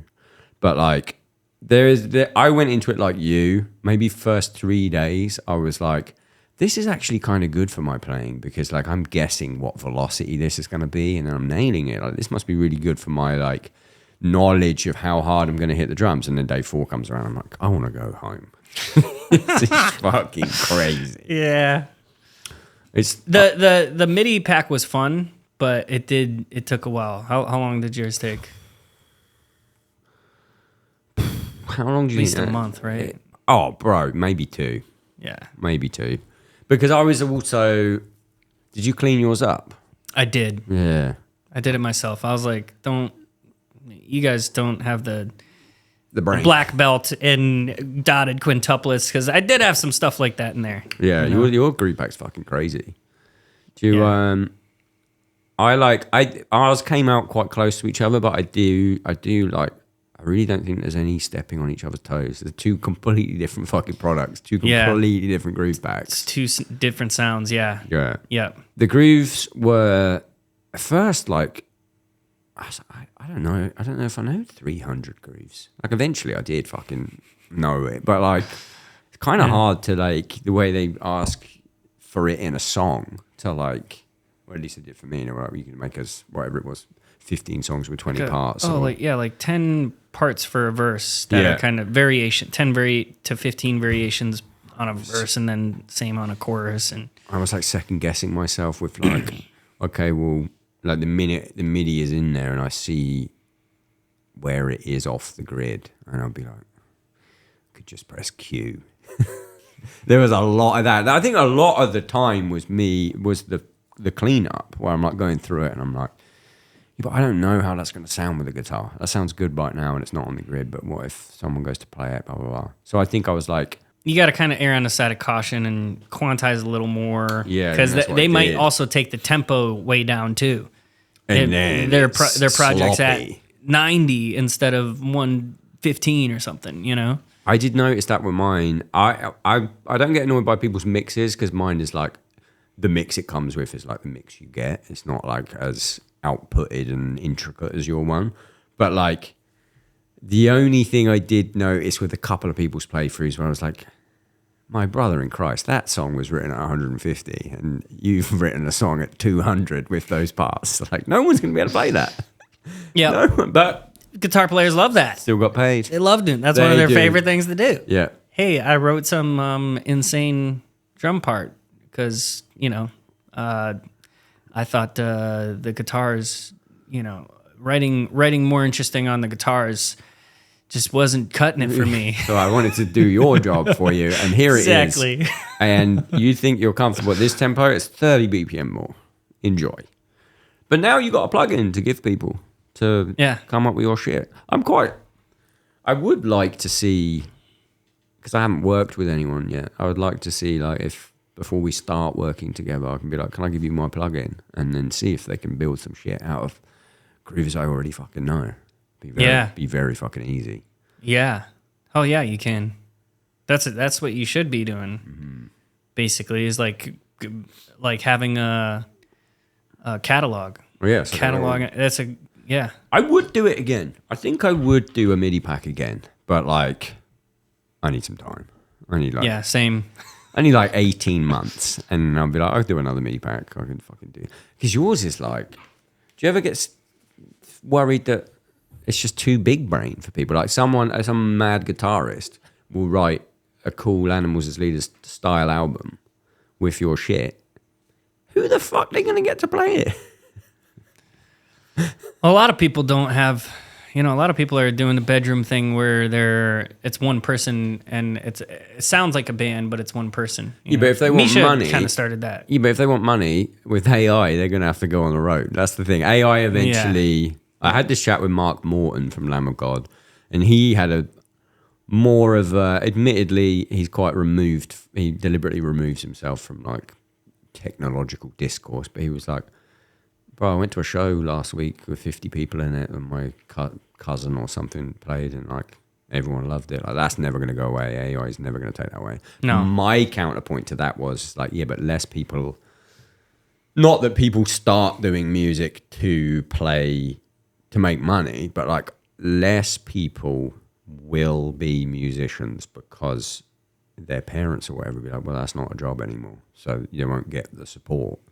So I feel like it will go away a little bit. You can't remove the live experience, but we're going to get less musicians, 100%. Yeah, less real musicians. We're back on fucking AI, it's gonna be rich kids that can afford all the gear. That's the fucking and the drum lessons. That's the thing. The thought of a businessman that's never played an instrument being able to go and write Animals as Leaders style gent. Oh, I did it. I did it. I got Suno. This motherfucker been using all the shit he hates. Well, I know. I want to see what it's about. I want it because like know your enemy. Tosin. Know your enemy, brother. Tosin be talking some shit. He be like, man, this is gonna take over. Blah blah blah. So, and I'm like, dude, but in a good way. Yeah, I think he likes the idea. You want that on I'm camera? opposed. Do you want that on camera? Do you want me to edit that? I'm gonna out him. You guys let him know. Fuck. No, I'm against it because I'm like, I don't think that AI is simulating like real thought or genuine, like, I don't know. It's not a person. It's like a massive collection. It's a soup. That's what ends up happening. So that's why I'm like, be an individual, be unique, because that's what AI is going to really struggle with. But yeah, I did. I got Suno and I was like, play Animals as Leaders. Give me Animals as Leaders, an odd time with metric modulation at this BPM or whatever. It can't do the BPM. Like it won't with Did it that sound prompt. anything like you? No, it sounded like Arch Echo. That's what it sounded like. Everything was in 4. It just was giving the illusion of having some sort of polyrhythmic thing happening, but it wasn't polyrhythms, and it just couldn't do odd time. It maybe did 1. It did like a thing in 5 or something. So you are AI proof for now. For now. But metalcore and stuff isn't. There's so many bands. No. There's so many bands Nope. on Spotify right now. And I see people actually like gassing it up and being like, yeah, this I don't really care. I don't care. This is what I hate about the most about everything. The most about everything in the arts. The same people that have no problem with people faking their drum playthroughs. This mentality is what I think is wrong with the music industry. I don't care how the sausage gets made. Those sorts of people. Yeah. Like, Drives me crazy. oh, I don't care. I'm going to listen to it anyway because I like it. It's like, oh, you're not going to have anything left to like. It's going to go away. They won't be able to train it, and it's going to start training itself on itself. Right. And then we're going to get, like, music. Yeah. I don't know if I could say it on there. Simon, cyborg, some sort of cyborg, in cyborg cest.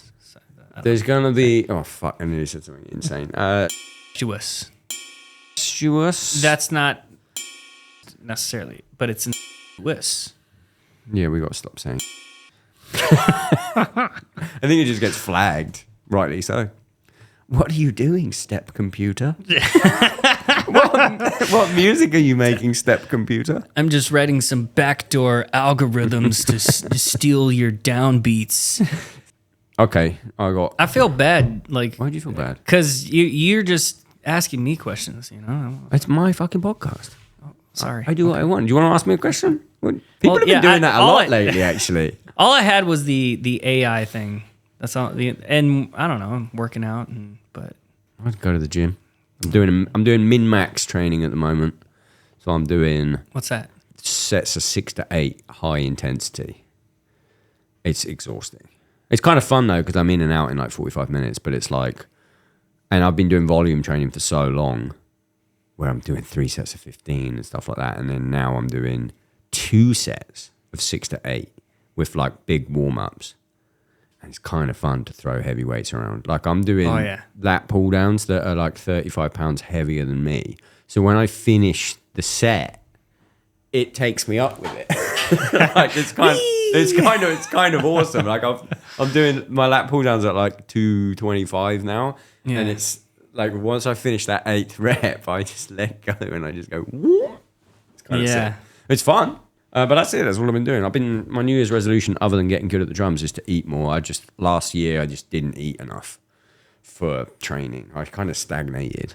It was kind of like an accidental. Are you counting macros? No, I used to. I'm erring more on the side this year where I'd rather just be in a surplus. I don't really care. Like I want to gain something. Yeah. I know naturally my metabolism. If I'm playing the drums 3 or 4 times a week and I'm going to the gym 5 times a week, 3,000 calories is like...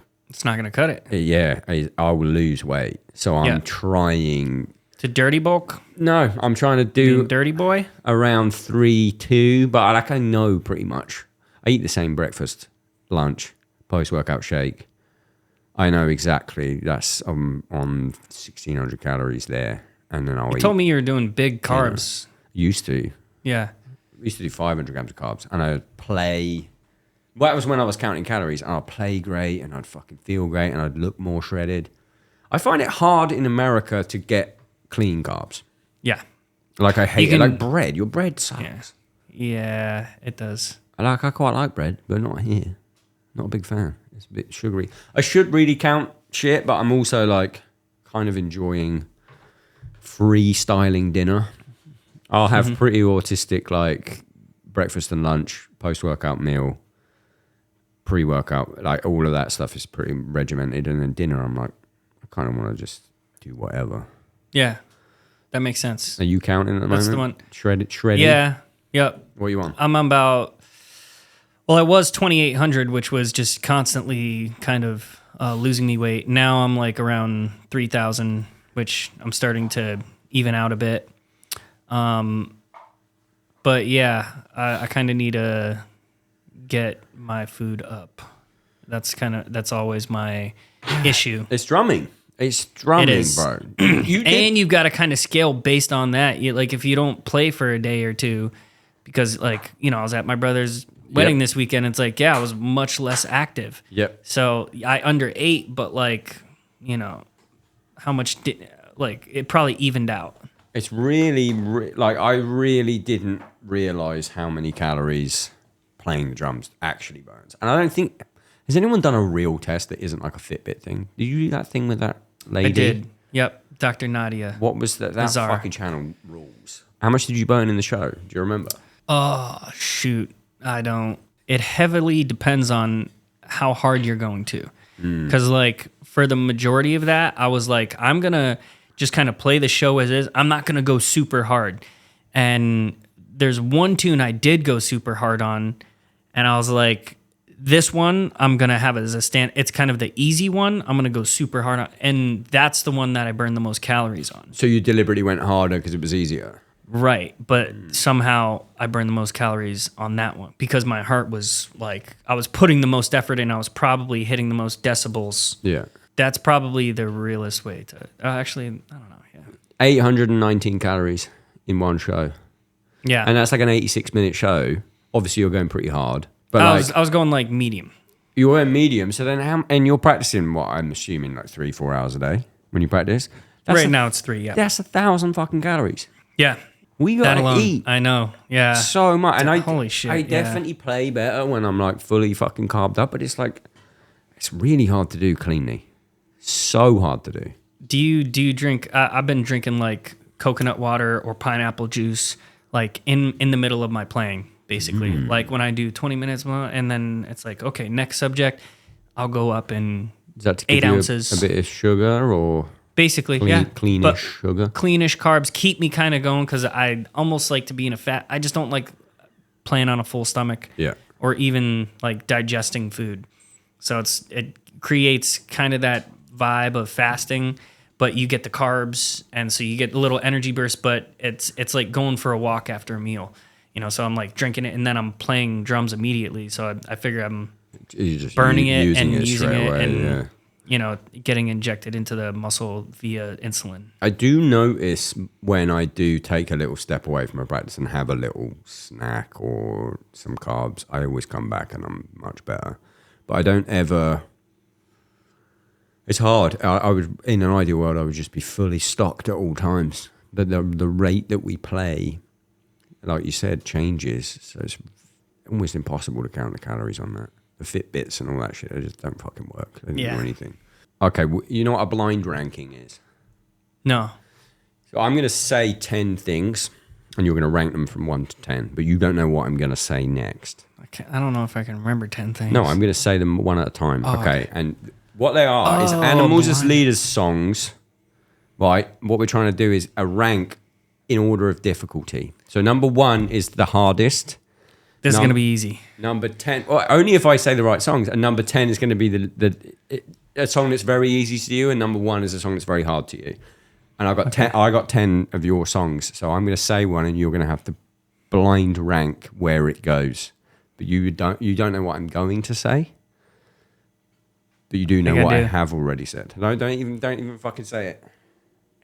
Don't even say it. I'm going to go, and then at the end you can tell me if I've missed one. Okay. Arithmophobia. From The Madness of Many. 6. 6. Not too hard. Not 7.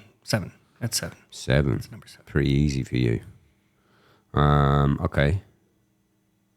Monomyth. From Parisia. Number one. That's the hardest one. Mm-hmm. It's because my feet aren't. I thought it might be. Dude, doing like cleanly.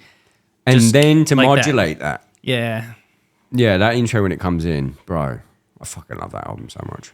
So much. But that song, when it comes in and I'm like, oh yeah, and then it goes, oh, there, the fucking flip. I thought that might be number 1. The kicks are crazy, the modulation's crazy.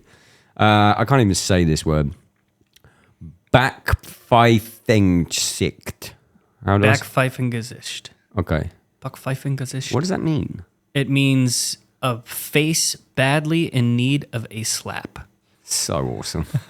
In German. That's number 2. That's number 2. Yeah. I'm so good at this. I should have done these in reverse order because I feel like I wrote them in what I think is hardest. Okay, that's number 2. It's got that fucking mental kick drum pattern in it. Yeah, it's very difficult. I feel like that song... Maybe that song and maybe Ecto fucking... I haven't even put it on the list. What's Ecto... Don't even tell me what Ectogenesis. But I feel like either that song... What was it? Backpfeifengesicht. That's at 125 BPM and Ecto is 118. But I feel like those two is like you doing a sequel to The Woven Web. the woven web, that section. Yeah, kind of. The fucking Yeah. nuts. You like them. You were like to the woven web because when woven web came out, everyone shit. That one section, everyone shit their fucking pants, and it's almost like those two songs. You went to yourself, hold my beer. Let me just fucking do it again. Okay, physical education. 10. 10. I thought it might be Easiest 10. one. Everyone wants to cover that one. It's easy. It's a fucking such a great song though. I love it. Yeah. It's so happy.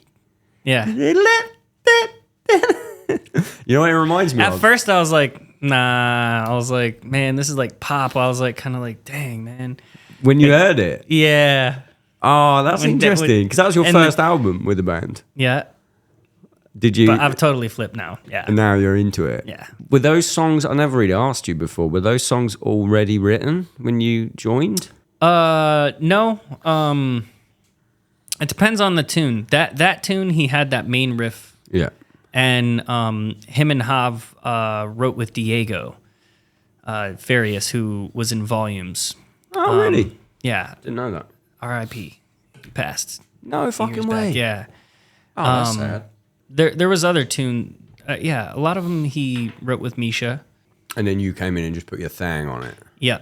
Nice. Yeah. And then that one, you were like, this is too poppy at the time. Mm-hmm. Did you have that sort of, I'm the new guy, I can't really speak up? Was that like in your head it was too poppy? Or did you come in and be like, this is too poppy? Yeah, of course I said that. I go for it. We're the same, you and I. Just joined a band. I joined a band once and fired their manager immediately because their manager had hired me to join the band as session work and he overpaid the fuck out of me.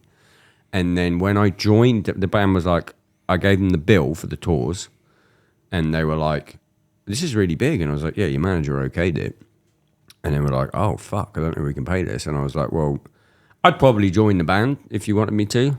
And I'll give you, pay me half of it and I'll just join the band. I'll be in the band from now on. But the first thing we've got to do is fire that manager because you shouldn't have fucking paid me this much. I joined the band and fired the manager immediately for paying myself too Legendary. much. Business. Call me fucking Dragon Tank. That's Shark Tank and Dragon's Den. Okay, Woven Web. 6. It's a 6. At the time, what was it? It was, I think, the hardest one. Yeah. At the time, it was the hardest one. That kick drum pattern is It's nuts. iconic. Yeah, Iconic. that was Tosin. He pieced it together with Misha. Apparently, Misha was like, And then you had to learn man. it. Yeah. Oh, that sucks. In my head, I was like, okay, maybe this was some pattern that you were working on, you already knew. And oh, no. It's always worse the other way around. It's better for you. I wouldn't have come up with it, though. That I don't know. My head wasn't there then. Yeah. There's no way And I now could it come is. up with that. Yeah. Is it cool to look back and be like, look at where you were, which is now to you, probably, I assume, quite primitive to where you are now. Yeah. It's like, for instance, Woven Web is easy now. That's an easy tune to play. And like any night, anytime I can play that kit. But there was the first few tours, it was like, dude, this is hard. Like, I've got to do all this work to be able to play this thing every night. Yep. It's like Work being like practice backstage. yeah. Yeah. Have the nice lavish warm up and stay in shape on tour. You know, Still have a lavish warm up. in the beginning of the tour, but then it's just there's a certain point where you get tired, and where it's sometimes going on stage like fresh is like sick because all your energy, everything, you're like you can just energy dump. I like doing that. The Problem of Other Minds from Parisia. Never 9. 9. Yeah, okay. It's got that really, the reason I put that in there is because it's very dynamic. It's got that sort of fucking... That's my stuff. I like the soft stuff, man, and then sometimes loud, but mostly soft, You sound like Michael Jackson. And Mike Tyson. Oh, yeah, Michael. You sound like Mike Jackson. It's got that Tom Stabby thing. That's why I put that in there, actually. Maybe it's on a stack and a Tom's. Yeah, that thing. Okay. That's easy? It's all pretty easy. Pop that on a 9, okay. Gordian Naught from The Joy of Motion. That would be 5. 5. Yeah. Is that just because you've only got 5 left? You can't swap anything. Has to be 5. Yeah. No, I've got 3 and 4. Yeah, what's difficult about that? Because 5 is quite high. The stamina, for some reason, I like to go hard on that one, and there's a lot of left hand. A real swinging section in it in the middle as well. That is difficult. The double bass.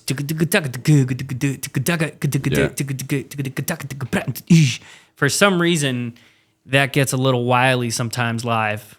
Interesting. And so it's like, yeah, my double bass, like I'm hitting crashes on like where the crashes are in relation to the kicks doesn't always line up right and left and stuff, and I don't know. Yeah, deceptively tricky. Tooth and claw, Paduja. 8. Easy. Yeah, Fast as fuck, boy. There's some speedy little fills in that one. That was an easy 8.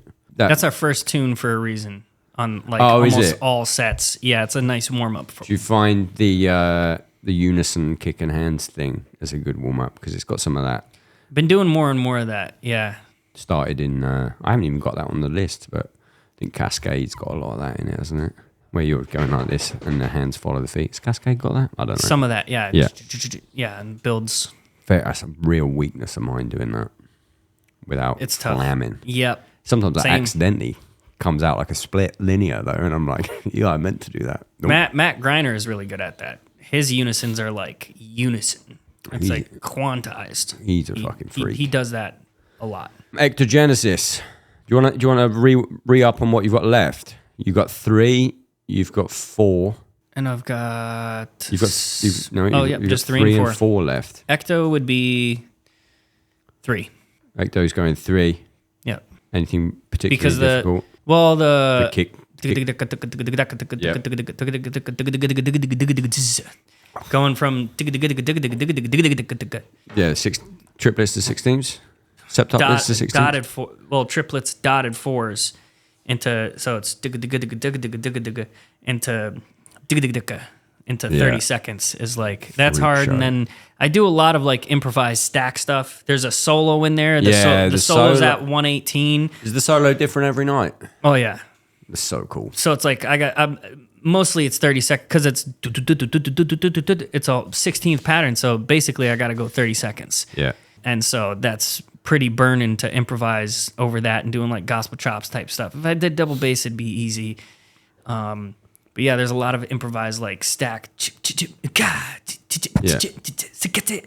Like, I don't know, just little things that. So I'm pretty much on like mentally pretty hard that whole tune. Interesting. Okay, last one. Red Miso. Number 4, yeah. Number 4. That's, Is it? dude, I think I would stick with A ranking. Yeah. Maybe switch Ecto and Miso because I don't know. No, Ecto's harder.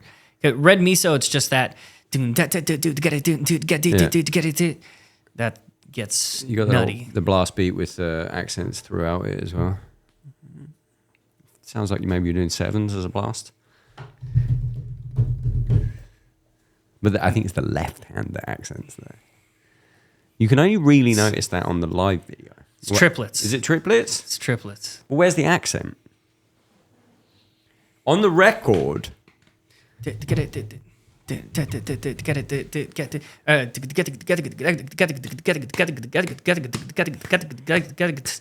it's groups of 4, and it's starting on like probably what's the end of one. In the group, the accents of the group of 4. Because you accent it, and it's only visible in the live video, in one of your minor playthroughs of it. In that blast beat, there's accents on the left hand. Yep. On the record, you kind of got fucked by it. I don't know if you just didn't do it. Because they replaced shit. They want to do that so badly, or they just need to because they don't know how to mix real drums properly. They don't understand what you were trying to do. Probably just thought it was like, oh, he's hitting these ones a little bit lighter. Let's just flatten it out. Yeah. But on the playthrough that you do of it, you do an accent through the left hand, and it's fucking bloody gorgeous. I do remember you saying, maybe it was you, maybe it was actually Nolly. Someone's unhappy with the Joy of Motion mix. Yeah, I think Nolly could. he thinks he could do it better now. Do you? That's do the you feeling agree? he has. Yes, I think I he love could make that it mix. more natural. It's not that natural. It sounds pretty natural. It's not. It's just cleverly done. I think maybe it's the dryness of your cymbals that makes it sound like, okay, this is happening right now. My truly natural drum sound is on the Victoria stuff. Okay. And is that just through choice, or are you mixing it, or is No, it's just because I don't want samples. Parisia's got some sampling? And with animals, they really like are like they will basically go to whatever lengths to make that not so. Okay. I do see the point though, because I assuming Madison Many has less samples than Parisia. Yes. Okay. I prefer... Wait, it has 0 samples, Madness okay. Many. Madison Many. And you prefer that mix to Parisia? The drums sound more natural. The drum mix could have been better. As a listener, Mm-hmm. and this is, this is me, I'm coming into Sample Club a little bit. Yep. I do love the way Parisia just slaps. Like, I don't care if there's some samples in there. Like, the mix fucking hits you in the fucking face. Yeah. But I understand as an artist, you're like, you flattened out my fucking accents, motherfucker. And put samples on it, which is like, okay, now, Yeah. So there's a level of, like, in the playthroughs, you can probably hear, which there wasn't a ton of time spent on those mixes. Like, the mixes from Parisia, it took like 9 months or something like that.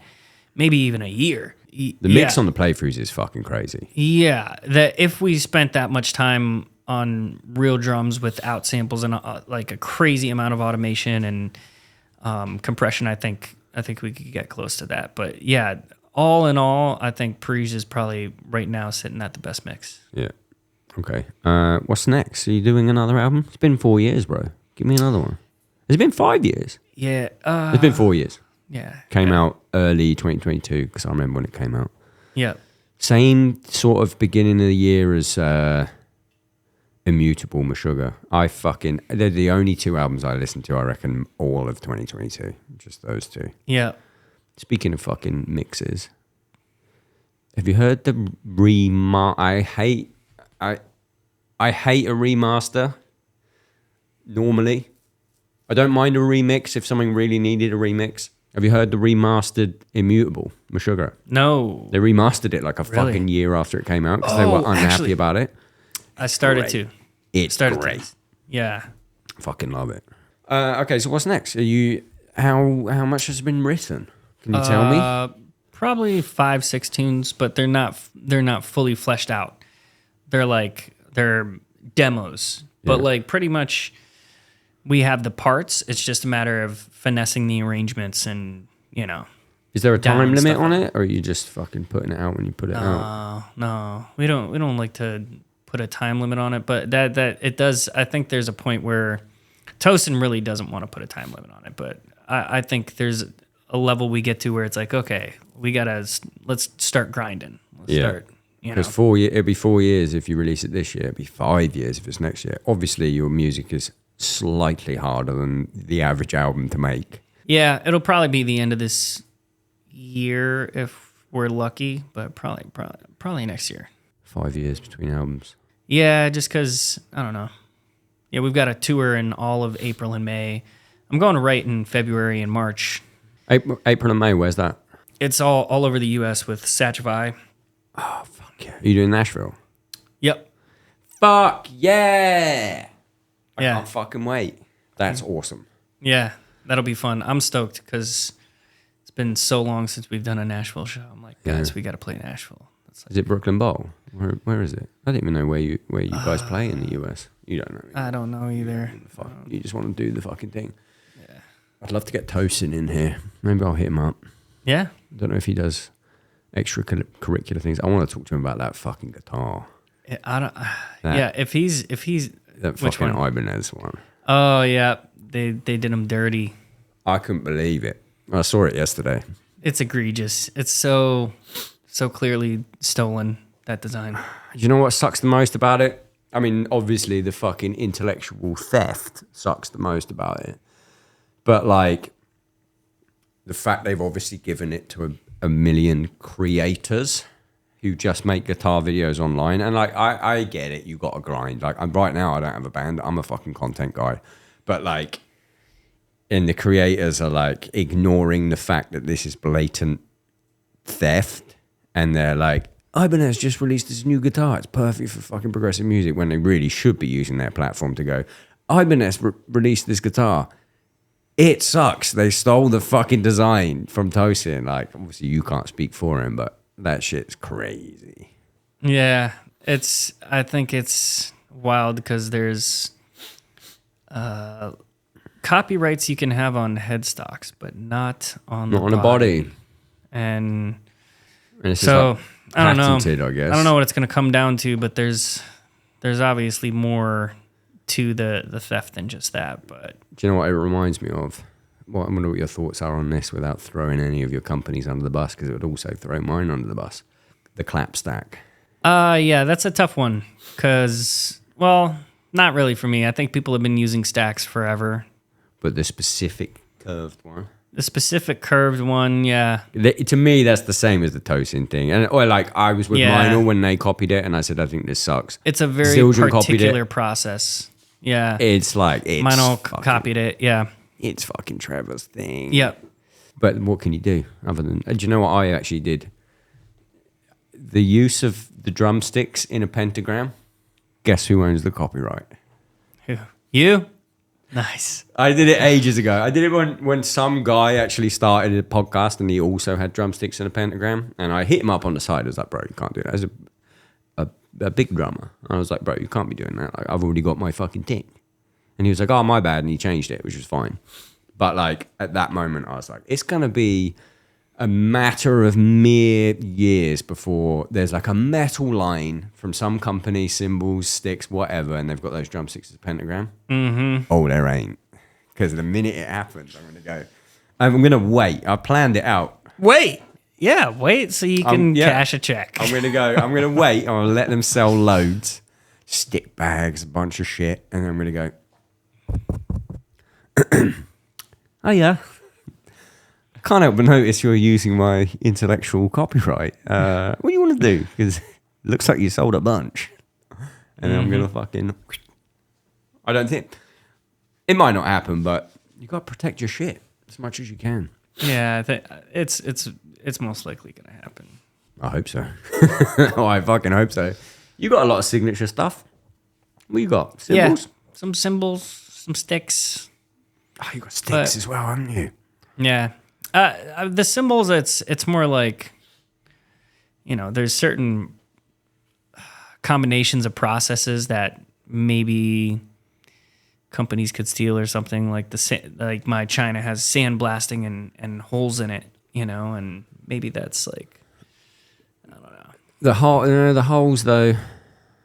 Sabian kind of did it first. Yeah, that's true. That's another thing. But yeah, I heard a rumor. Is it enough to? Maybe you could put this to bed for me. I was just segueing into signature products. We don't have to talk about like protecting it. Having said that, though, I heard a rumor, and I don't know if it's true. I heard a rumor that Benny Greb patented, or he came up with the idea for sandblasting, so he gets a royalty on other people's sandblasted cymbals. Is that bullshit? Or is that true? Doesn't sound like bullshit. Is it true? I don't know. You don't know. But his was the first that I recall. There was a rumor. I don't know how I heard that. But I heard a rumor that they have to pay him every time a sandblasted cymbal is made or sold. Which, if Genius. True... You got to think of a few things here, though. I'm a fucking dickhead. I might have made that up, but I don't think I made it up. Why would I make up such a specific thing?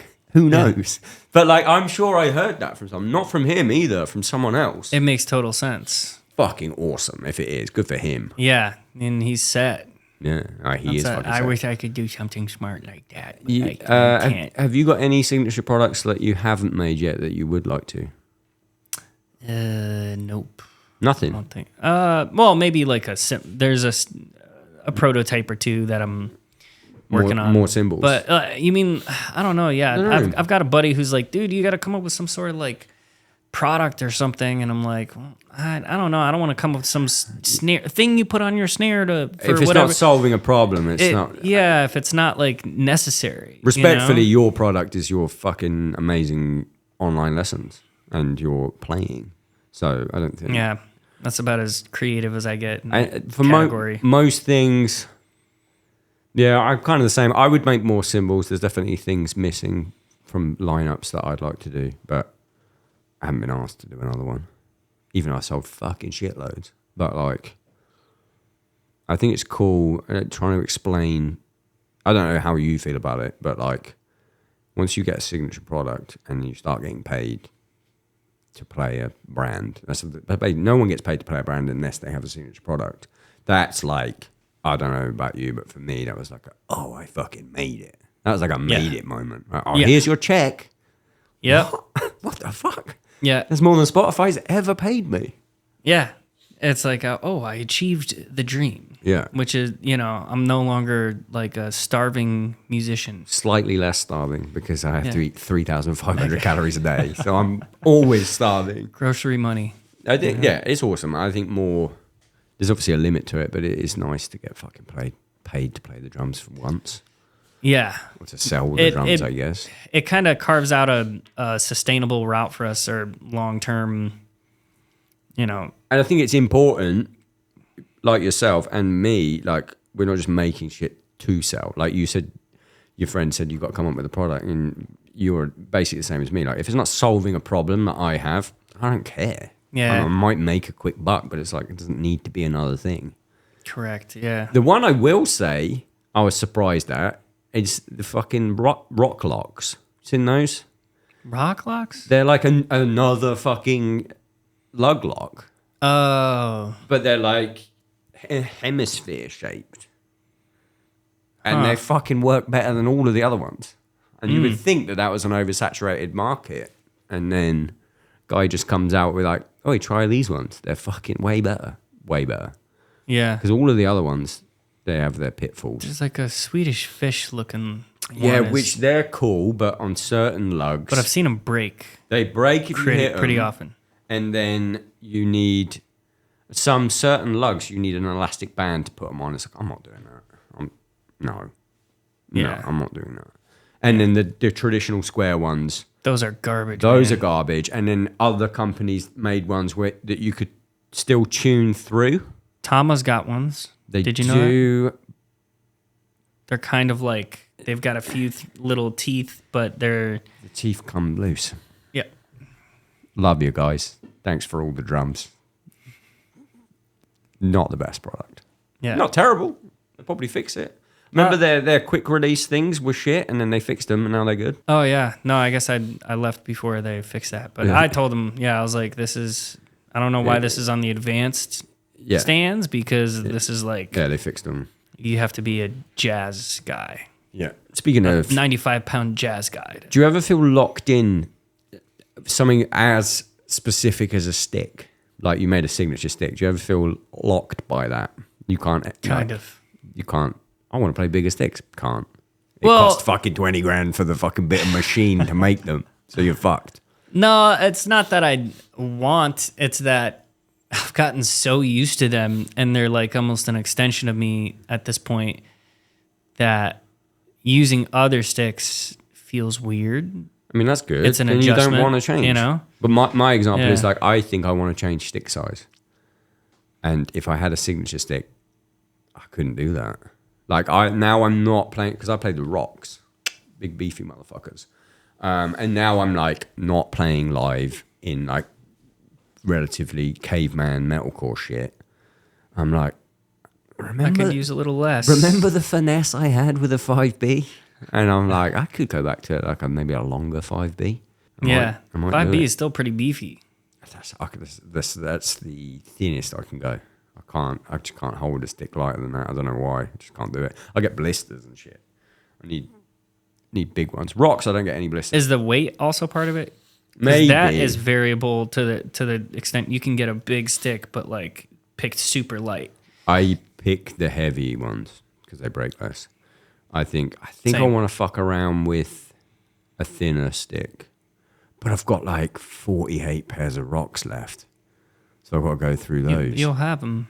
What do you mean? You don't have to go through them first. You'll just have them. Yeah, but I've if you just asked for abandon- those, and I'm gonna phone them and go, "Can I get 100 pairs of 5Bs?" And they're gonna go, "We just gave you fucking 48 pairs of rocks. You're gonna have to pay for these ones." We ask for 50. And be like, sorry, but I'm going through a creative. I got a workaround. I got a workaround, which was Monster doing some for the podcast to do for giveaways, and they're black and they're branded with a monster and the Downbeat logo, but I got them in 5B extended, so I can also fucking use them. Yeah. Someone else is paying. You know, Yeah. maybe I'll like them. The black shit's gonna go all over my cymbals, but gonna look cool. Gonna look fucking sick. Your online lessons, even with my dog shit technique, have helped me so fucking much. What I want to know, without you giving me any figures, like what I really do respect about you, other than as a friend, as a musician, you're very, very fair with the finances of things. I asked you for that lesson. I thought your rate was very, if not too reasonable, to the point where I was willing to pay double for your lesson. And then I thought, well, I want to give this guy more, so let me film it, and then, that worked out I like really people good. feeling like that. I like people feeling like they got more value than they paid for. So with your online lessons, and also we went over an hour, like fucking bargain. But like your online lessons, I think you're the only person to price them at a price where I went, that's the right price. There's people selling these courses and they're fucking like $1,000. And like, yes, obviously your time and your craft and your knowledge is worth a certain amount of money, but there is a fucking limit. Yeah, that's crazy. What They people can fucking spend. Even like $100 on a masterclass or something is like, eesh. Yeah. I mean, it's worth it, I don't- but it doesn't part of reach it's- enough people. Exactly. That's part of it too. Is you got to find a price point just from a utilitarian perspective, like of moving more. But it's also a thing where it's like, I don't want to exclude people, and I already do. Like at the even reasonably priced, there's people in third world countries that are like, man, like I wish your stuff wasn't expensive or whatever. And I'm like, dude, this is like dirt cheap, but for them, it's like it's expensive. So what I wanted to ask was, because the production quality is fucking incredible with them as well. It's shot pro studio, pro cameras, pro everything. It must have taken a while to recoup how much you put into it. it depends on how big they are. Okay, so mastering time. Mastering time 3 was that was very expensive. That took a minute to recoup. But it's also at a higher price point for a reason, Because it costs more to make. It costs more to make, but it also costs more to get those files to people because it's like 13 gigs of You've got a video, and then you've got a I get charged on bandwidth. So if I sell a ton of those 13 gigs, and then somebody's downloads aren't working right and they end up going through 20 gigs of my bandwidth, or they want to do multiples or whatever. You can download it like 5 times, can't you? Yeah. So if someone downloads the whole pack twice, it's costing you more money. It is. Bro, that sucks so bad. Well, I have like a quota, and if I surpass that quota, that's how it works.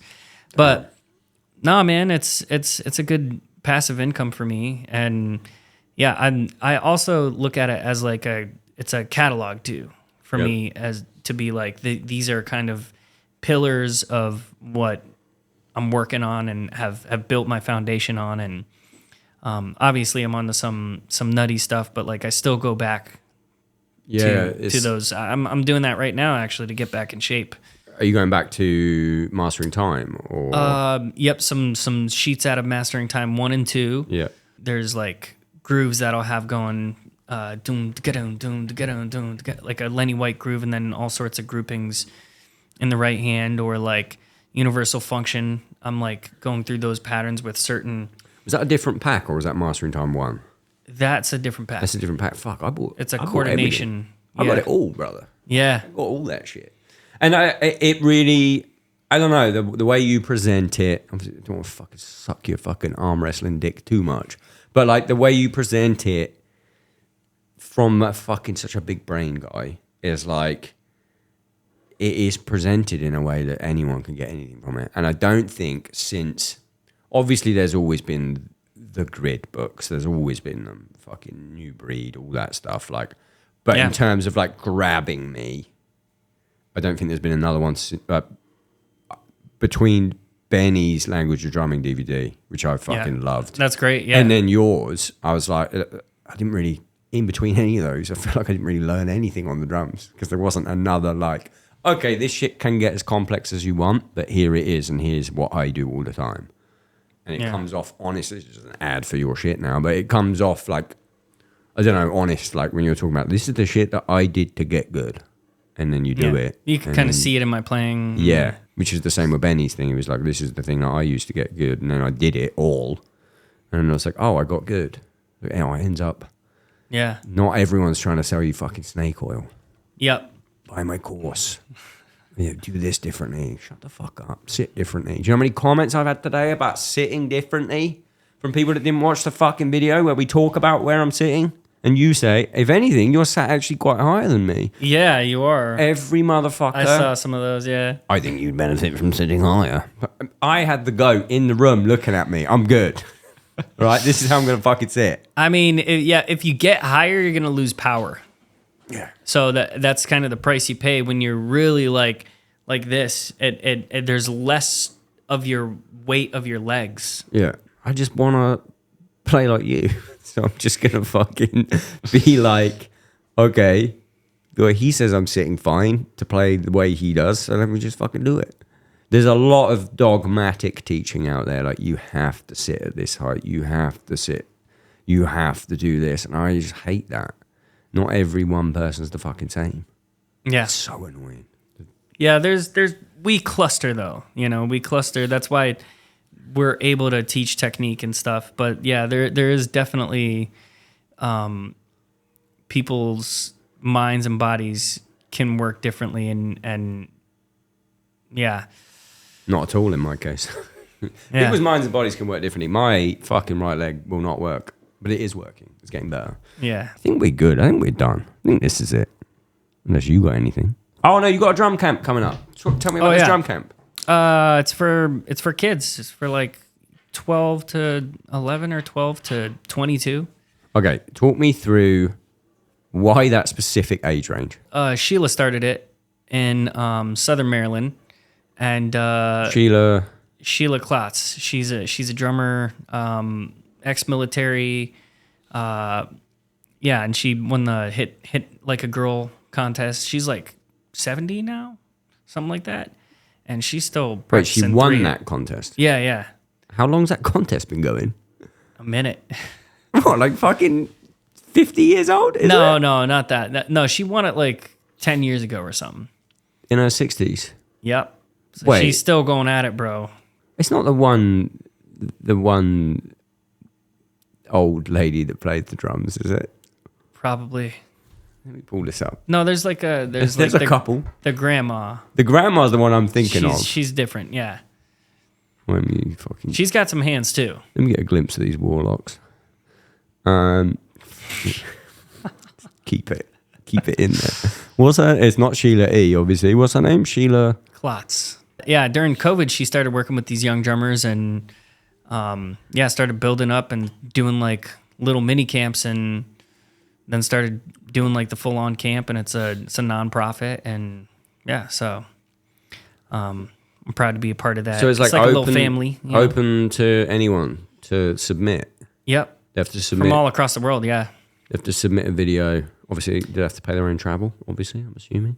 Yeah, you can come from anywhere around the world. It's just you. It's me. It's Larnell Lewis. Sheila. It's Justin Scott. Yeah. Instagram guy. Yeah, from used North to be Carolina. Zildjian, moved to Minor, I believe. I think so. And Zach. It's a bit. Shut up. Zach Beal, the Zach Grooves guy. Oh, love Zach. Yeah? He's a fucking psycho. I love him. Yeah. He's one of the like online guys. Like obviously he can fucking play and he plays in a band and stuff. Yeah, but, he's like, got his band too. when I see his online shit, I'm like, yeah, you're funny. You can stay. Yeah. The kids love him. Yeah. Kids love him. They're like, we want him. Yeah, he got that Gen Z thing. Yeah. We're the old men now. You're the old wise man. I'm the old fucking man. We'll see. We'll see. That sounded like I was diddling. I'm not diddling. That's fucking cool. Anyone can enter 12 to 22. Oh yeah, was there a reason for that? Or was it just the age she does? I don't know. Malleable brains. I used to hate just teaching. Giving back to and starting them young. That's cool. I used to hate teaching fully grown men. I used to fucking hate it. Don't say Why? me too, because you did it last week with me. Because there is a point other than technique, like what I came to you for, which was strictly technique, and you didn't give me a fucking bunch of exercises to do. You looked at the mechanics of what I was doing, and we deciphered there was a mechanical problem, and I deciphered before I even came to you, this is a mechanical problem. If you don't have a mechanical problem, and you're like 30, and you can already play the drums, go on the fucking internet. Download your fucking things. Like, you can do it. So people would come, and it would just be like, they were sort of paying to hang out with me. And it sucks. Yeah, that's It'd be different. like a fucking interview. And I'm like, do you want to learn the drums or not? Yeah. And then they come back. You gotta put a lot of work in on your own. Yeah. But the problem with the internet is the level of quality has dropped precipitously due to the influx of people offering courses and trying to be teachers, There's a lot of that. And there are some great ones, but there's a lot of...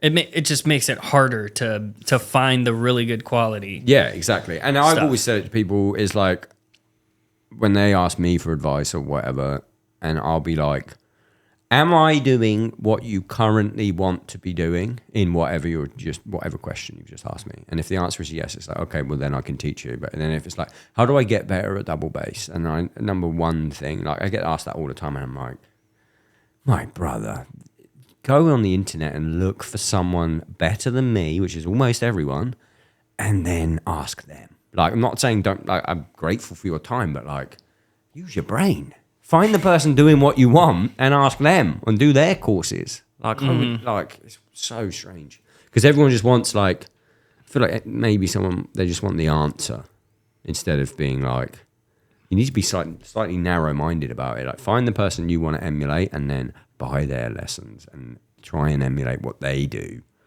rather than ask a blanket amount of people. Like, can you improve my bass drum technique? Because if I wanted to do Lorna Shore double strokes, I wouldn't have asked you for the lesson. I want your foot technique, so I asked you. Yeah. But and that stuff doesn't translate. So I didn't ever really like teaching people that would come for a lesson, A, because they wanted to hang out, and B, because it was like, they're asking me for stuff that I'm not the expert on. And I just feel like I have to over-provide exercises and stuff because I'm like, why are you asking me? And the answer is because they just wanted to hang out, which is cool. But it's like, I don't want to get paid to hang out with you. That's weird. Yeah, it's kind of not cool though. Yeah, because it's like you should just be into the thing. Yeah. Just it's a utilitarian thing. It's like, let me use you to dive into your knowledge base. Yeah, ask me about podcasts. You can ask me about my hands. You can ask me about fills, fucking cameras. But like hair dye, but just ask someone else about the other stuff. Well, like how to make a niche, because I got a fucking niche. Speaking of niches, I think we're done. We plugged all the shit. That was awesome. Yeah. Were you good? You had fun? Yeah. Thank you.